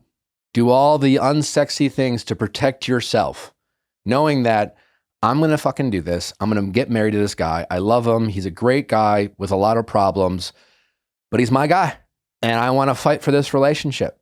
And then you're just going to have to mentally accept the fact that I'm going to say yes. And there's a 50-50 chance that someday I'm going to say, yeah, I was married once. I'm divorced. When I first got engaged a long time ago and it didn't work out, that stigma I felt of a failed engagement, right? That, if you're divorced, you feel like society puts a stigma on you. If you have a failed relationship, if you get cheated on, all these like social stigmas that we attach and judge ourselves and feeling like the world's talking about us and all these things, it's more bullshit than reality, but it still affects us, right? And it's a mental hurdle we have to get through. If you say I do, you need to mentally tell yourself and accept the risk you're taking. I've said some version of this before in different shows. I'm a big believer in taking risks. I'm sitting here talking with you today because I've taken some risks in my life. I kind of had to tell myself, if I'm going to do this, I can't play the victim when it doesn't work out. I'm choosing to do this. I'm accepting the risks. I am owning my choices to say yes to something that has some red flags, but I'm going to do it anyways. And that, I think in that mindset, I honestly think it's important for us to all we have to take some risks in life. We have to bet on ourselves and we have to be willing for things to not work out. And if it doesn't work out, we have to pick ourselves up, move forward. And the easiest way to do that is to not sit in the kind of this victim mindset of like, how could this happen to me? I can't believe this happened to me. It's not fair. He wronged me here. He did this and he did that. And that's fucked up. And I don't deserve that. All of which can be true, but it's not going to do you any good in that moment to sit in that and feel sorry for yourself. And I guess since you are in this position knowing that there's a risk, it's just kind of accepting the risk you take so that if it doesn't work out, you don't go, why did I do that? That was so dumb of me. I should have been foolish. I should have listened to people. No, you made a choice. You knew what the risks were. You didn't listen to, maybe it was me, or maybe you have a friend who's like, don't do it. Don't marry the guy. And, you didn't listen. So what? Don't beat yourself up 2 years from now by telling yourself you should have done this and you should have done that. You just have to own your choices and move the fuck forward. You know what I'm saying? So if you do say yes to this guy, I just want you to just own your choice and and fight and do what you can for the relationship and do your part, and if it doesn't work out, again, easier said than done. And all these emotions I'm telling you to try not to feel, you will feel. It will just be you'll go to therapy and you'll remind yourself, you know what? I'm sad. It sucks. I don't deserve this, but hey, I didn't make a choice. It is what it is. I'm going to move forward and I'm not going to just sit there and feel sorry for myself for 6 months or whatever it is. It fucking sucks, but whatever, And if you do say yes, I think it's important for you to have to have a little bit of that mindset. So it sounds like on the positive side, you feel like he, at a minimum, wants to fight for you, and he can acknowledge his faults. He is going to therapy. Certainly not perfect. He could be more honest with this therapist. He's not. I'm sure you've listened to this show and we've talked to a lot of people, especially women, where it's just like, yeah, he won't go to therapy. He won't do this. It's just like, well, he's giving you no options. Like your partner is working with you a little bit. He's doing enough to give you enough hope, which can be a little bit dangerous, but at least there's something to work with, right? Yeah. So to me, those are your kind of 3 choices. Is this helpful? Yeah. No, it's helpful. It's my sister, who's the only one that I've told about this, kind of said the same thing about like, your life's not over if you do choose to end it now, or your life's not over if you delay it. And if delaying it is going to give you the best chance at moving forward, like you need to consider kind of all of your options. And she was the one who suggested the prenup too, which I hadn't really thought about. So I do, yeah, luckily he has agreed to the prenup, like everything that I've asked of him, he's willing to do. And I know that he wants to fight for it. He just has this tendency for kind of self-sabotage and making bad decisions, which is what he needs to work through, but it's something that's very challenging. And I'm not going to know if he has worked through it until kind of like temptation, like he comes across his plate again. So that's just where it's challenging to like be patient and trust the process to work through it. But no, I do think I need to make sure that I'm thinking about myself and all of this too. And I think that attitude going into a marriage where I need to make sure that I'm considering the risks and continuing to fight for it, and that'll be okay on the other side, no matter what happens. Yeah. I mean, listen, I'm glad you have empathy for him. I'm glad that you have patience for him, but just make sure that the I self-sabotage is, I feel, has almost become a trope or an excuse for people. Okay, fine, you self-sabotage. Do something about it. You know, he can do something about it, and he has to want to do something about it. And he can heal his past traumas if he really wants to, but he has to really want to do it for himself.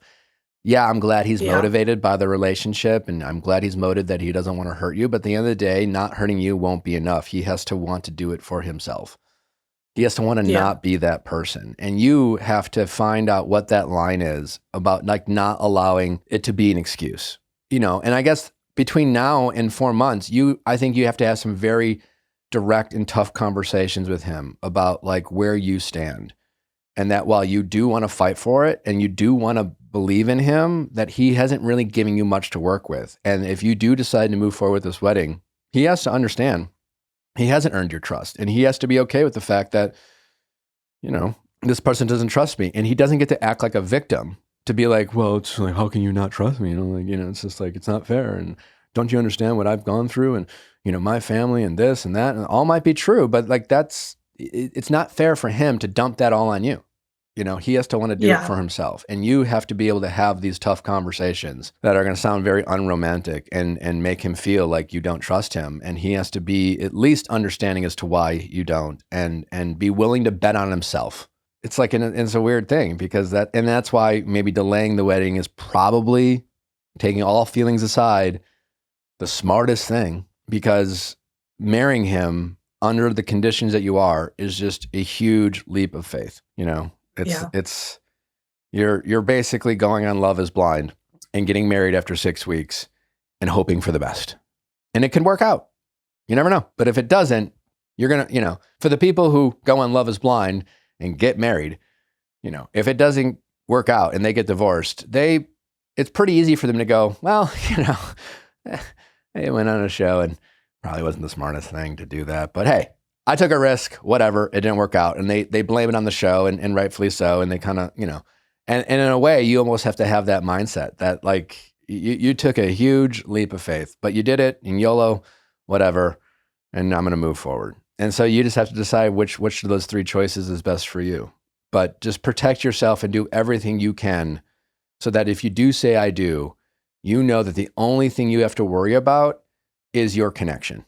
At least have this conversation now when you know he wants to fight for the relationship.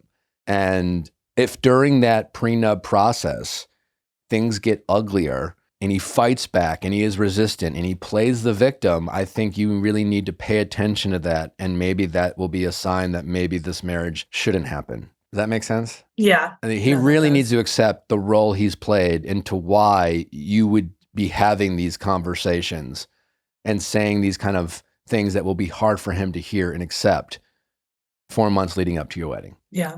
So I'm glad he says the right things. He needs to start doing the right things and showing you. And you need to, I think, hold them a little bit more accountable than you are and be a little less forgiving and a little less understanding of his shortcomings. Yeah. No, I think that's probably true. All right. Well, thank you. This was helpful. Okay. Well, good luck. I'm sorry you're in this position. It's definitely not an easy choice that you have to make. No matter what, you're going to be okay. I want you to know that. And just, you know, you have a lot of great things going for yourself. You're an independent woman. You're taking care of yourself. You know, you're going to be okay. You have a lot of things going for you. And just remember that when you're going through this process. And, you know, somehow, some way, things will work out. Maybe just not the way you expect or want them to. Yeah. All right. Well, thank you. I appreciate it. Well, keep us posted on what you decide. Will do. All right. Thank you. Take care. Thanks. Turn the chaos of order fulfillment into something that feels like magic with the true power of ShipStation. If you are running an e-commerce business, you know that shipping can be costly and critically important to the satisfaction of your customers. And let ShipStation help you accomplish both. With ShipStation, everything you need to manage getting orders to customers is all in one space. Connect to over 200 sales channels instead of 5 to 7 disconnected tools. ShipStation compares rates across all major global carriers, USPS, UPS, and FedEx, including your own discount rates if you have them, to find you the best shipping option on every order. With discounts up to 90% off. 90. You heard it right. So listen, if you are spending on shipping, know that saving on shipping is absolutely critical for your business. Set up time-saving automations. ShipStation can pick the best carrier, find you the best rates, print labels in bulk, send tracking updates. It's super easy. Share tracking details, get better customer service right away, get great analytics with ShipStation, make sure that you and your customers feel taken care of, and make sure that you're not overspending on shipping. You can try ShipStation for free with 60 days. You don't even need a credit card. Just try it out. See how game-changing it is. We've been using ShipStation at MV Media since this show has existed, and we are better for it. 98% of customers who try ShipStation for a year are customers for life, and that says something about how well it works. To try ShipStation free for 60 days with full access to all features, no credit card needed, go to ShipStation.com and use code VIALL for 60 days for free. 60 days gives you plenty of time to see exactly how much time and money you're saving on every shipment. That's ShipStation.com, code VIALL. ShipStation.com, code VIALL. Well, if you are like me and looking for a refresh for your house like I constantly am, head over to Article. Article makes it effortless to create a stylish, long-lasting home at an unbeatable price. They offer a curated range of mid-century modern, coastal, and Scandi-inspired pieces that not only shine on their own, but also pair seamlessly with nearly any other Article product. This thoughtful design approach makes it incredibly easy to mix and match, helping you create a space that feels cohesive and stylish. They take great care in curating its collection, focusing solely on high-quality, meaningful pieces that will stand the test of time. Every item is chosen for its craftsmanship, design, and lasting value, and I can definitely attest to that. We have so many pieces from Article we've had for years. A lot of them are outdoor pieces, which, you know, some outdoor furniture doesn't always hold up. You got the weather, you got the sun, you got dogs, like babies, husband, everything, and these Article pieces look brand spanking new. They also offer fast, affordable shipping across the U.S. and Canada with options for professional assembly if you prefer a hands-off experience. Article is offering our listeners $50 off your first purchase of $100 or more. To claim, visit article.com/VIALL, and the discount will be automatically applied at checkout. That's article.com/VIALL for $50 off your first purchase of $100 or more. How's it going? My name is Stephanie. I am 32, and my husband's best friend hit on me, but I'm in the wrong. Okay. Why are you in the wrong? Allegedly, I'm in the wrong. That's kind of why I wanted to call in to you, because anyone I've talked to about the situation has either known me or others involved, so I feel like it's a little bit biased. Tell me the story. Okay. So just a little backstory. My husband has a friend group that has been friends for over 20 years. They're all a little bit older than me. They're in their later 30s. So they've been friends for 20-something years, and now they are all married and have kids. So we now have a group of girls, each associated with each friend.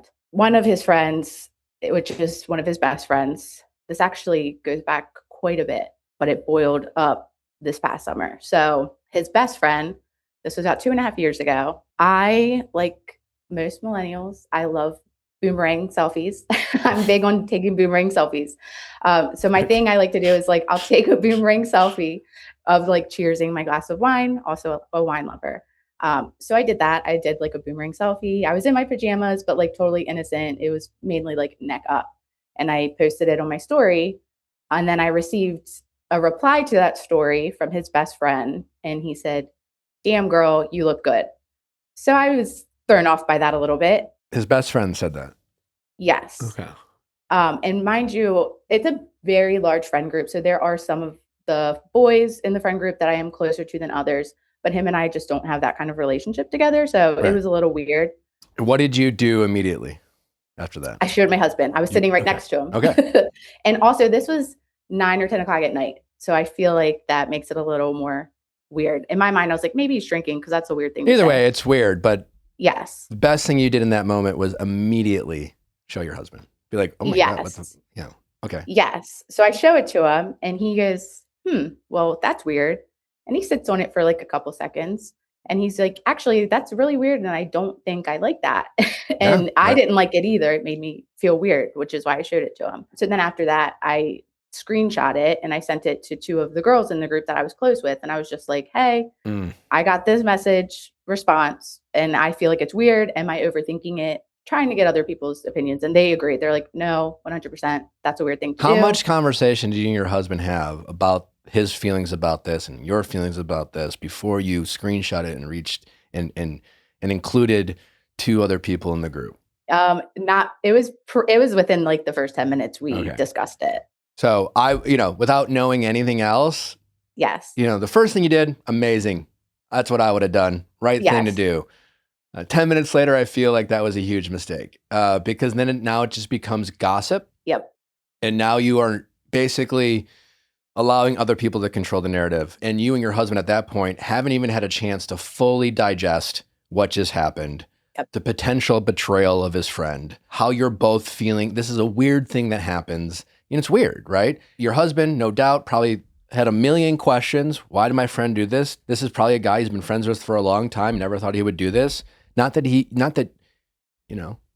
could have done, but it's his human nature to go, well, did she, did you do something? It's just a normal, a million questions just normally come up, right? And you guys didn't really have a chance as a married couple to talk that through and just get on the same page to know that I don't know why this happened.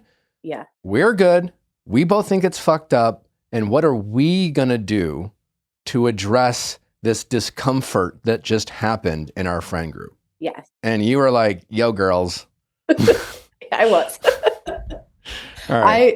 I am such a chronic oversharer. Yeah. So yes, I did. And I seek validation and that's kind of why I did it. Sure. But, it's really important, I probably don't need me saying this, but you're married, and it really needs to come from your partner and it really needs to be you two. And it's, I do think all married couples to some degree need to have it's us versus the world in a way. Yes. We have each other's back. And even if our closest friends fail us, like his friend failed him, we have each other's back. And we really need to protect that. And I think it's really important to have that mindset in situations like this because things obviously can spiral and it sounds like they did spiral. So anyways, you told the girls. Yes. What happened after that? So I tell the girls, they agree and it goes, we dead the issue. My husband and I talk about it and we decide, it's weird, but like he's never done anything like this. So, and we're not comfortable with confrontation in that way. So we decided we're just going to brush it off. And we are going to try to move on from it. And as far as I know, the girls, they didn't say anything at all. So. And you and your husband didn't discuss the possibility of him addressing his friend? Not really. Why? Because again, I'm not good with confrontation. That's something I've worked on and he's even worse. And he doesn't like to, that's something we struggle actually with our own marriage is like confronting each other, right? So he doesn't like to confront me. He doesn't especially like to confront anybody else. And I was kind of on board with like, okay, well, if you don't want to talk about it, like, then I won't talk about it to him. Like, you know what I mean? Not bringing it up. I do. I can tell you right now, if we just hung up the phone. Yeah. If I said, all right, I got to go. I don't have any more time for you, but I want you to do this one thing. I think it's amazing that you can recognize this shortcoming you have and that your husband has and that you have together. Yep. And in this moment, you guys enabled each other to allow your weaknesses to take over. Neither of you helped each other out. Neither of you held each other accountable. You're both bad at it, right? Yeah. But you do have each other. And then in those moments where you have each other, that's where like that marriage part comes in where you say, hey, we gotta suck it the fuck up and we gotta do this. And I know it's hard, babe. If you wanna say, hey, that was fucked up, I don't even know. Yeah. I don't need to know why you did it. You did it. And I shouldn't need to explain to my friend how fucked up that is. And if we just decide as a married couple going forward to say, well, he's not our friend anymore, that's a choice. Yeah. I don't want to confront him. I don't need to confront him. There's no explanation he's going to give me that makes me go, you know what? No, no harm, no foul. That was a choice. But you guys made a choice of being like, yeah, it's weird. I don't really want to confront him. So let's just pretend it didn't happen. Yeah. But meanwhile, you both know it happened. Yeah. You're both sitting with it. And the next time he's going to see his friend, it's going to trigger questions and feelings. Yeah. Right? From that point forward, you guys run the risk of not being connected and on the same page. Yeah. 100%. Okay. So anyways, you didn't address it. Okay. Yes. So time passes. And over the past 2 years, there's been other comments here and there, nothing to that gravity, nothing to where we were kind of again, we were like, that's weird. This happened 2 years ago? This happened 2 years ago. Okay. But it just came to a head this past summer. Yeah. So time passes, random comments pop up here and there. But this past summer, in the end of July, we did a big birthday party, beer Olympics with all of our friends for my birthday and one of the other boys' birthdays. And I'm with the friend and one of my girlfriends, and he makes this comment, and it just made me feel uncomfortable. He made another comment. Yes. What was the comment? And it was just weird. So he said, I really love that lipstick color on you. And it just threw me because it was just it felt like a weird thing to say. It just threw me. So I told him about it. I was just like, hey. Told your husband? Yes, I told my husband about it. I was just like, he made this comment about my lipstick. It just made me feel weird the way it came out. And he was like, okay, again, weird, whatever. And I thought after I just told him, we're good, whatever. So then my sister comes up to me during the party and she says, oh, your husband came up asking me about some lipstick comment. And that was a red flag for me because my husband doesn't like to talk to people about things. So in my head, I'm like, oh no, he must be more upset than I thought about this comment. His friend commented about your lipstick. You told your husband. Then what happened? And then after I told my husband, he goes up to my sister and tells my sister about it. Your husband? Yes, my husband tells my sister about it. What did he say? He was my sister and the rest of our team, because we had teams with colors. And the two other people that were in our team actually aren't in our friend group. They're separate friends of me and my sister. Okay. It was my sister, our girlfriend, and then our girlfriend's husband. And he said, how would you feel if someone said this to your wife and then repeated the comment, that I love that lipstick color on you? And he was like, oh, I think that would be kind of weird. He just felt off about it. So he brought it to their attention. So once I found out that he told my sister about it, my mind starts going because I'm assuming he's more upset than I thought because he's like a vault. My husband does not like to share any personal information to people, even his closest friends. Sometimes I even have to drag things out of him. So I was a little worried. I was like, oh no, he's actually maybe upset about this. So I make the mistake of going to my friend that I had sent the original screenshot of the original comment to. Mm-hmm. I see her sitting by herself and I tell her, my husband, I had this comment that was said to me. My husband is upset by it. I just found out he told my sister about it. And again, trying to seek validation somewhere as to what I feel like the gravity of it should be, I guess. I wasn't, so I know I made the mistake there, right? So I tell her about it. At this point in the night, again, we're at a beer Olympics. I drank almost an entire 24 pack of seltzers within the first 2 hours we're there. By this point of the night, I am hammered. I don't remember most of what the conversations I had were. Mm-hmm. I cannot tell you verbatim what I said in most of these conversations, to the point where, and this is just from what I'm being told after the fact, that I told her, which I did, but then one of our other friends who was not aware of any of this information at all, none of the backstory, she's also very close to the friend. She comes up and apparently I stopped talking when she came up, but my friend that knew about it was kind of egging me on to tell her. And she was like, so you're really not going to tell her right now? You got to tell her, you're not going to tell her. Mm-hmm. So then I told her. I don't have any recollection of this. Sure. But I believe it if she said I said it, right? Sure. Okay. So she tells her. The rest of the night, completely fine. The rest of the night is normal. You would never know anything. Any comment was made. We're all just having fun, enjoying our party. Cut to a week later, we have a girls' trip. And we do a girls' trip every year in August. This is the weekend after the party. Me and my sister and one of the other girls, again, not involved in any of this, we go like half a day later than the rest of the girls. So we're going by ourselves to the girls' trip. It's like a 2-hour drive. The whole time I'm getting like an uncomfortable feeling. I just feel like something's off and I don't know what it is. We show up to the house and again, first we show up to the house and they're not there and they knew we were coming. Who's they? The rest of the girls. Okay. This includes the girls that knew about Sure. the history, the girl that just found out, and the wife of the friend who has no idea about any of the comments. So we get there and they're not there. They're at the pool. So we're like, okay, well, that's weird because they knew we were coming. And the three of us were in agreement. The vibes are off. Something's weird. And I'm an idiot because I had no idea it would have been anything about the past weekend and the party and things that were said.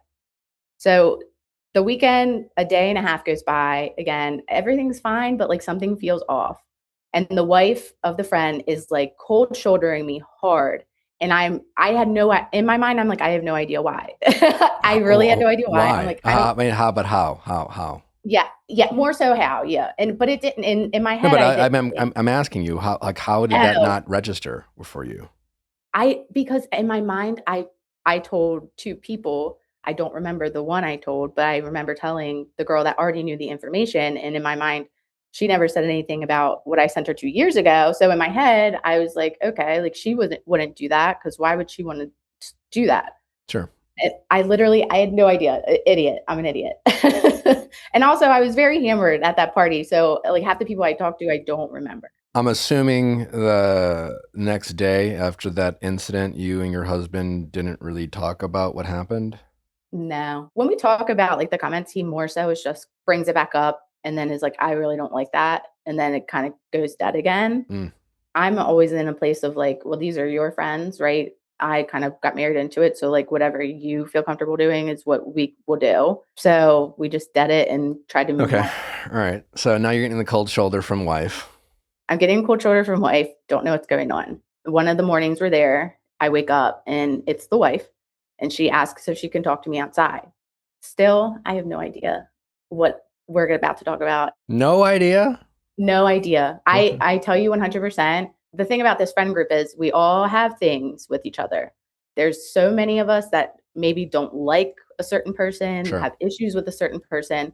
And what we do is we talk to each other about it, we dead it, and then we move on. Yeah. So I thought, right?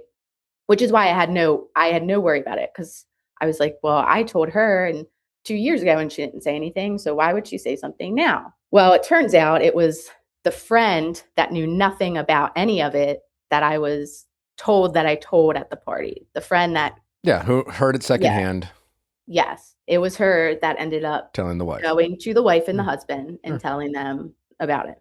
So again, I get pulled to a conversation and I'm in my head, I'm like, I don't know what this is about, but this is weird. But it started to make sense because I'm like, she's been giving me a cold shoulder, so something's going on. So what did she say to you? She starts conversation with, so I hear you're running your mouth about my husband and trying to tell everyone he's a creep. So instantly I felt defensive because I was like, whoa. Like that is not at all how I portrayed it whatsoever. I repeated comments, but I wasn't like, he's a creep. And I never said I never verbatim said, he's hitting on me. I just said these were comments that were made that are weird. Yeah, fair enough. So which happened. Yes. So she's angry. So I'm caught off guard because again, what do you remember exactly what you said? I mean, she's angry, but obviously she probably doesn't even know what she's angry at. And it's just easy to take it out on you.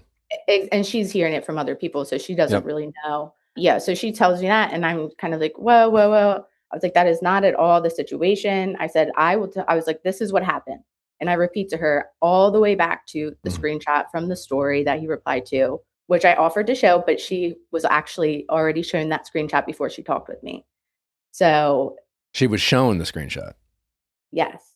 So while me and my sister and our other girlfriend were traveling to the girls' weekend, the rest of the girls were telling the wife about everything. Gotcha. Showing her the screenshot, like going back the 2 years, which they must have gone back through the messages from 2 years ago. And her response to that was, I heard you're running your mouth about my husband and calling him a creep. And she's like, oh, I saw the screenshot. And I got angry because it was more of like, okay, so you don't care that he's saying weird comments to me, but you more so care about how he's being portrayed. Yeah. Which, Yeah. I mean, obviously I shouldn't have said anything to other people, and I did own up. I owned up to that. But the root of the issue is he's saying things he shouldn't be saying to another woman, right? Yeah. So how did that get resolved? We talked about it all. I let her know, I wasn't trying to start drama. I was like, I told our friend 2 years ago about it after the comment was made at the party.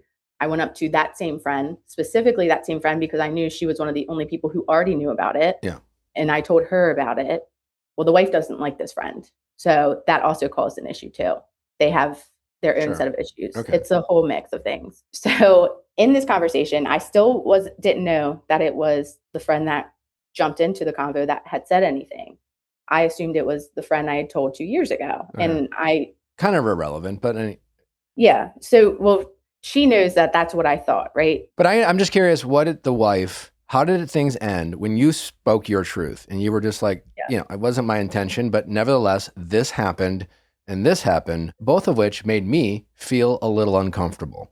And maybe I didn't handle it the best way, but I did feel uncomfortable.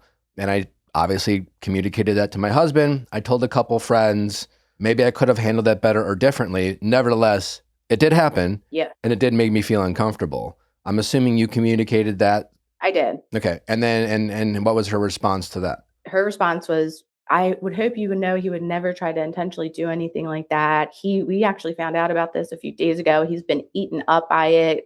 So upset. Okay. Which made me feel bad, right? I was sure. That was never my intention. And then that's a fair response by her, giving your acknowledgement that you didn't handle it the best and most productive way. Yes. But that still doesn't make you the bad guy. But anyway, so where did we go from here? So from here, we have our conversation. We seem to have talked it out. We seem fine in that moment. But then there's the element of, well, now I have another problem, which is my friend going out of her way to now expose this information that my husband and I weren't comfortable telling yet. Obviously, we weren't probably going to tell it anyway if we had been sitting on the one thing for 2 years. So there comes that issue, right? I'm thinking it's my friend I told 2 years ago. So we finished the rest of our day. We had planned on going out on the town and day drinking, which is a terrible idea because I was very angry at this other friend. It all blows up.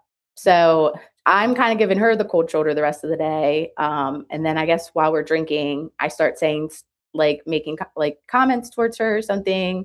And then it gets exposed that she was not the one who said anything. It was the friend that came late to the party. That I was shocked by because I don't remember telling her and I would have had no idea. So it ended in me and my sister packing our stuff up and leaving because it was a pretty explosive fight. Sure. We all ended up getting into. We've been drinking all day.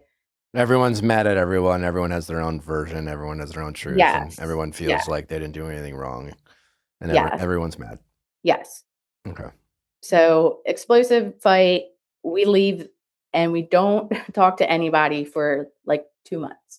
Okay. Me and my husband. I'm assuming you told your husband about the drama? Oh, yes. I called him during all of it. What was his response? He was just trying to get me to calm down because I was very upset. He wasn't really happy either that the information got out, especially from who it got out by. Because in my head, you're sitting on this for 2 years. Why are you now all of a sudden bringing it up? But I've had a couple instances with this friend anyway. We've had a really rocky relationship. So it felt kind of like I was being targeted by her. And it felt like she was manipulating this whole situation to have it blow up in this way is how it felt for me. So I was not happy about it. He was not happy about it. And they all made it seem like it wasn't a big deal. The girls were telling the wife, we don't understand why she would do this. He has sisters. He would never do anything like this, which was crazy to me. But he did do it. Right. I mean, I don't know what his intentions were, but what he did by most people's standards is inappropriate.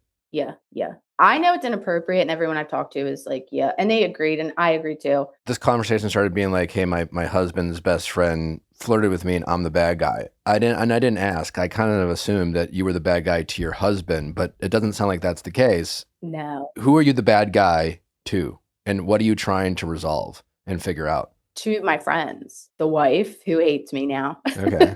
Fucker. I mean, who cares? There's a third that was also involved that knows about the screenshot and stuff. And then the 3 other girlfriends that told her, the wife, about it. So you're the bad guy to everyone? all these girls? Like you've lost all your friends kind of thing? Kind of. Which, all of them? Not all of, I mean, we don't really talk anymore. Which after of all these this. friends before this drama all started? I'm assuming you were closer with some of these people than others. You know, your Yeah. sister's involved, you got your best friend, then you have these other women you were kind of friends with, and you have this wife who is like, hey, you know, we're friends, like, but like I only know her because she's married to my best friend's husband, right? So which of these friends that were truly the friendships that mattered to you are actually affected? The wife, she was in my wedding. Like we were that close. Oh, okay. She was your, okay. She was. Our friendship kind of like, I wouldn't say grew apart over time, but I think because of like, I don't know, maybe the comments and stuff and just other various things. So who else? I was close with the other two girls at one point in time, but. And who are the other two girls are the first ones you told? Yes. So the two girls that you told 2 years ago about this, who had the screenshots, they're mad at you? No, I'm mad at them. You're mad at them. Okay, fair enough. Yes. Okay, but who are you the bad guy? Like the person you're the bad guy to, that you called in for advice. Why am I the bad guy to? Yeah. Who are so the wife, who else? Well, I would say the two friends too, because they portrayed the story as if I was the villain in the story, as if I was like out of line for saying anything, because she came at me so angrily that in my head, I'm like, okay, well, they must have told her a different version of the story than what I Why? recall. They said that I was at the party basically running around telling everybody about it, like hyping it up. They thought that my husband was going to beat up his best friend because of how I was like hyping it up. Did the two girls that you initially told you 2 years ago are saying all this? Yes. Okay. And telling her about it. And have you had any sidebar conversations with these two friends? So I did right after the incident happened and we left the trip and I came home. I messaged them the next day and I just said, hey, like, I understand like why, like if she's at, because it was told that she was asked them to tell her this, which is why they told, right?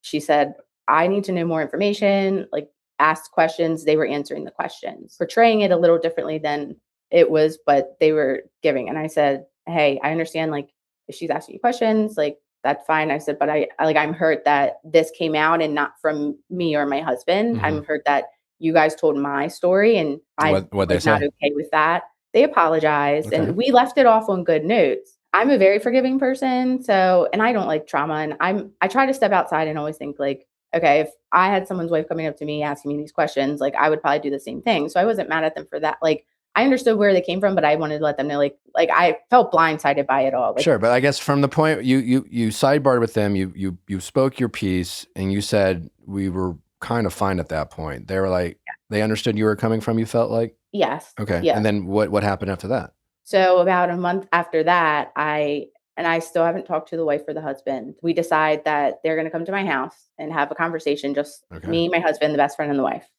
They come to our house and we have conversation. Yeah. And that's where I find out about things I don't remember from the night of the party, because she's telling me things that she had been told. Like what? That I was giddy about the idea that my husband would be mad at his best friend and that they could possibly fight, which is crazy.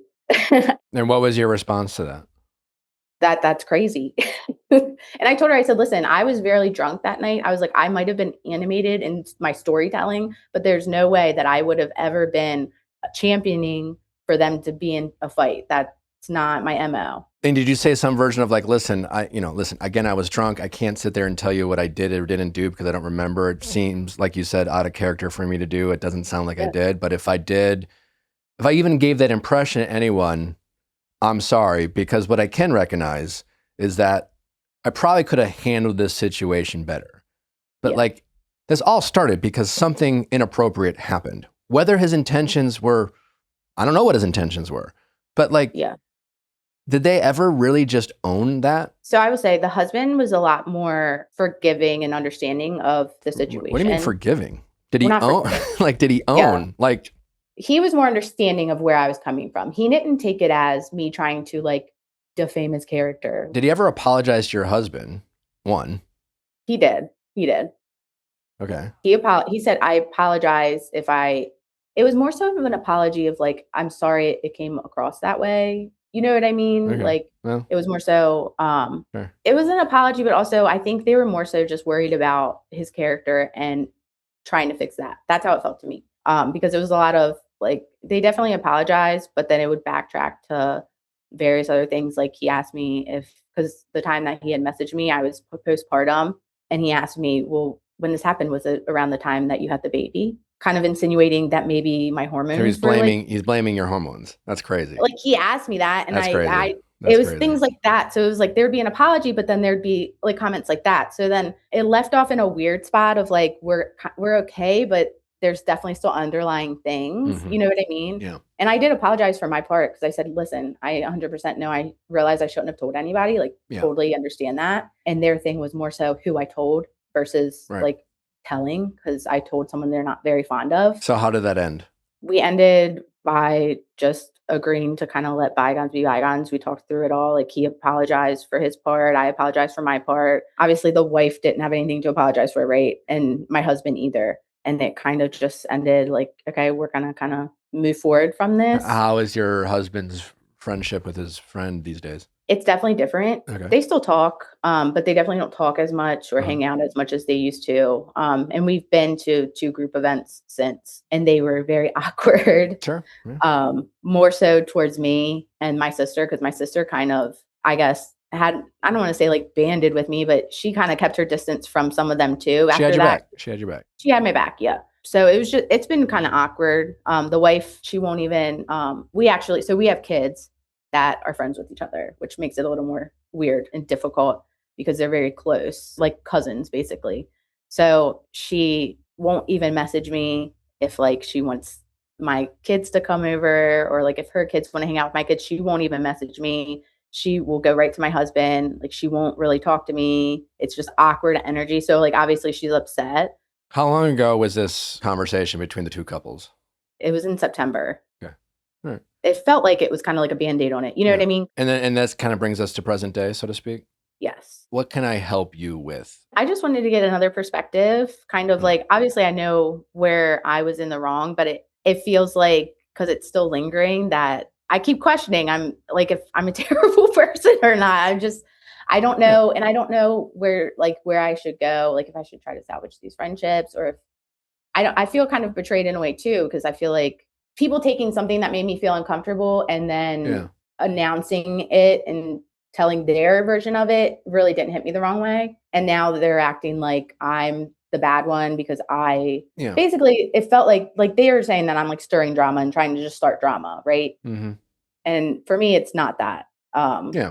All right. So a couple of things. My short and very direct, unempathetic answer is you all kind of need to grow up. There's a cold reality as you get older, your circles get smaller, right? Yeah. Because you and your husband have your life together. You have your children. You guys, I'm sure, face challenges every day, and your kids bring home challenges. Maybe it's just the flu, or maybe it's money problems, or maybe it's just like, your kids something's happened at school, and you all have your own shit. 6 years ago, it was just like, I got my boyfriend and we have friends and we all go out and we go drink. And you guys are kind of in this kind of transitional period in your life where you're still able and wanting to get the girls' trips and go out and have fun and do some of the same activities y'all did when you were in college together, and things like that. And for the most part, you guys have been able to continue to do this, all while all of you are growing up and having real world shit to deal with, and problems that marriages and kids, all these things that come into play that are a higher priority than just the trivialness of everyone's feelings of awkwardness and discomfort and things like that. Yeah. And I think more than anything, you just need to let bygones be bygones. This drama happened, but right now you're still kind of stuck in the drama of worrying about what everyone thinks about you.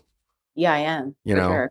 And you recognized early in this conversation that you're bad with conflict and that your husband's bad with conflict. That is what's caused all of this. Yeah.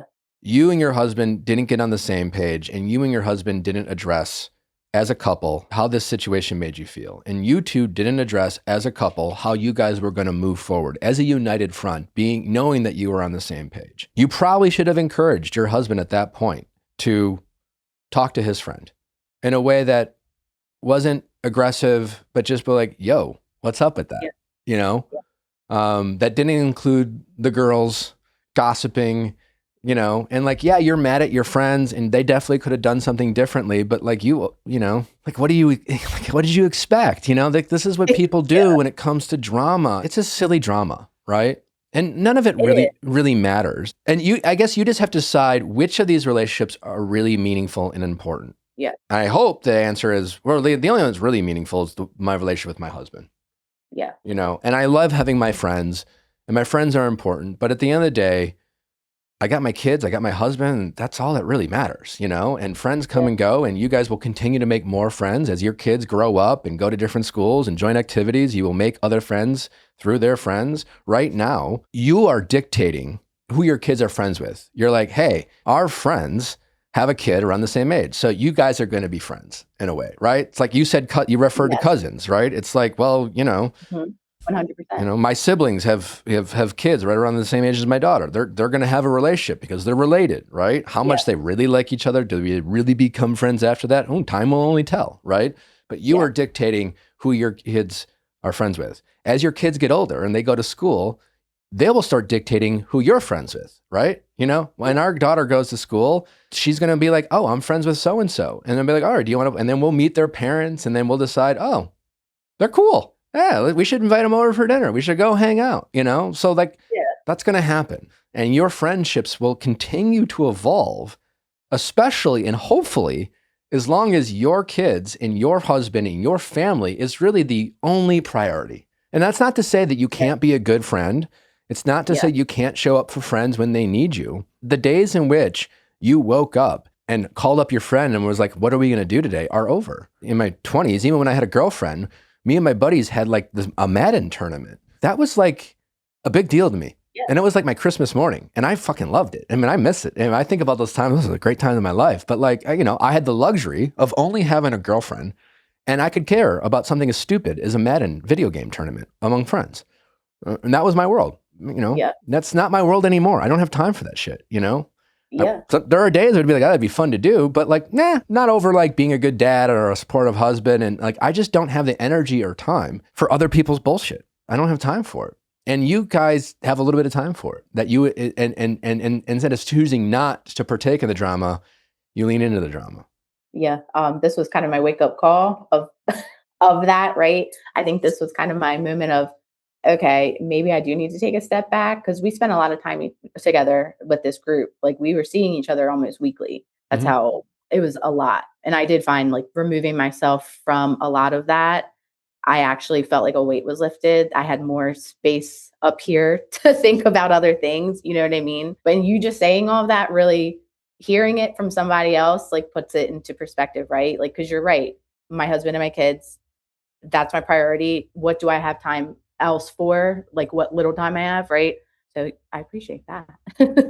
I'm glad that this was helpful. I really think you and your husband need to address the fact that you're both bad at conflict, which means no doubt that when you and your husband feel conflict between each other, you guys probably have a way of ignoring it and letting it go and letting it fester and not address it. And that's something you guys need to work on because someday it will affect you too. Yeah. You know, you have to get better at just opening up and talking about it. And maybe do you guys do couples therapy? No, we've talked about it, but we've never like jumped the gun and just and maybe it could just be like, listen, I don't think we need couples therapy but like we're not good at this. And honestly, like this whole situation has been stress we don't need. And I really think it wasn't my fault.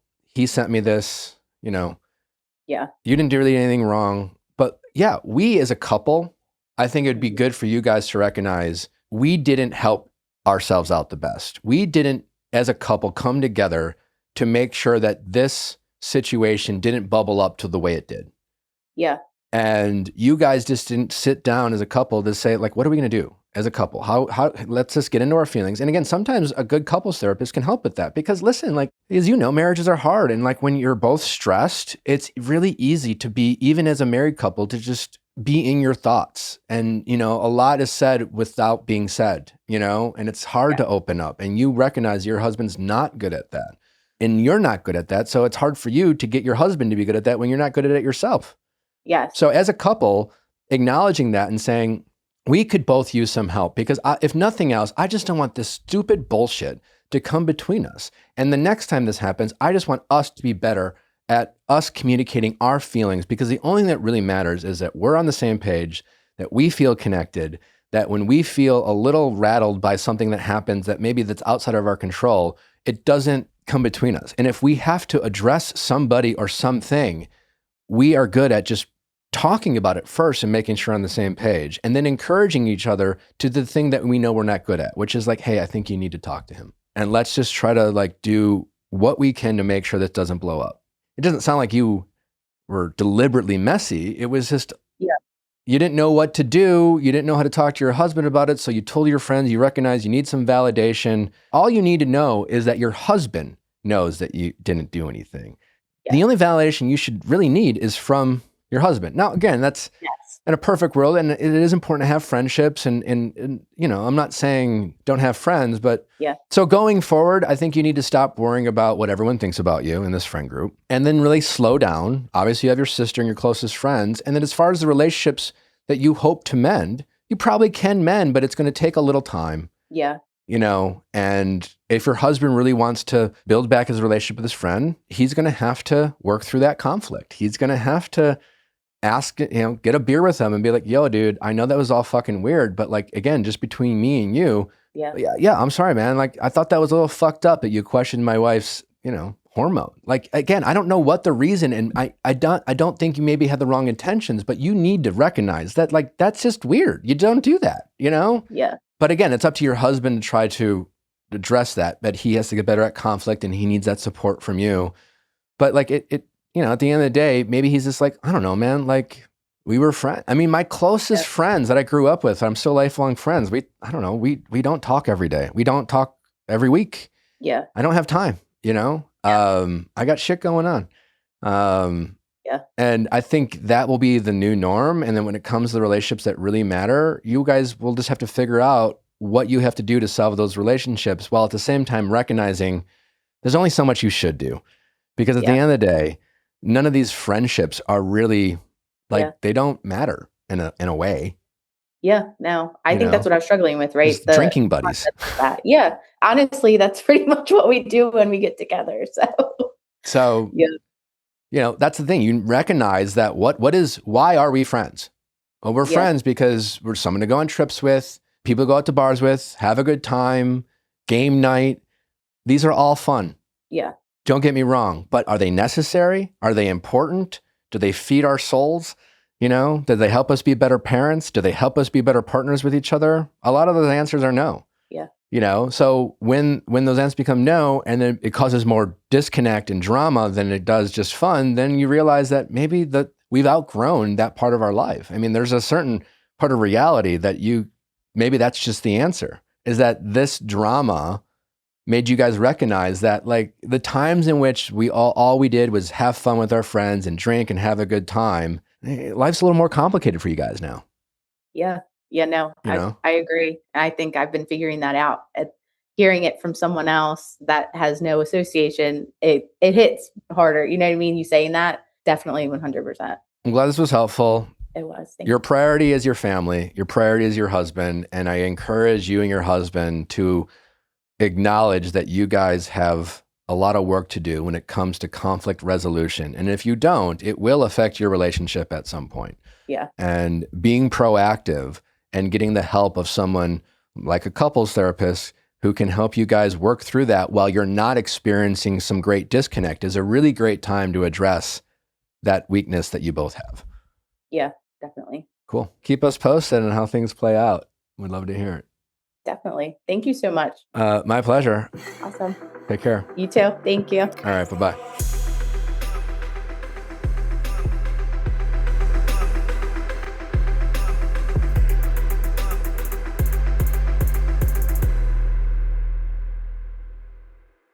Hey guys, if you loved what you listened to, make sure you hit that subscribe button below. Thanks for listening. We'll see you next time.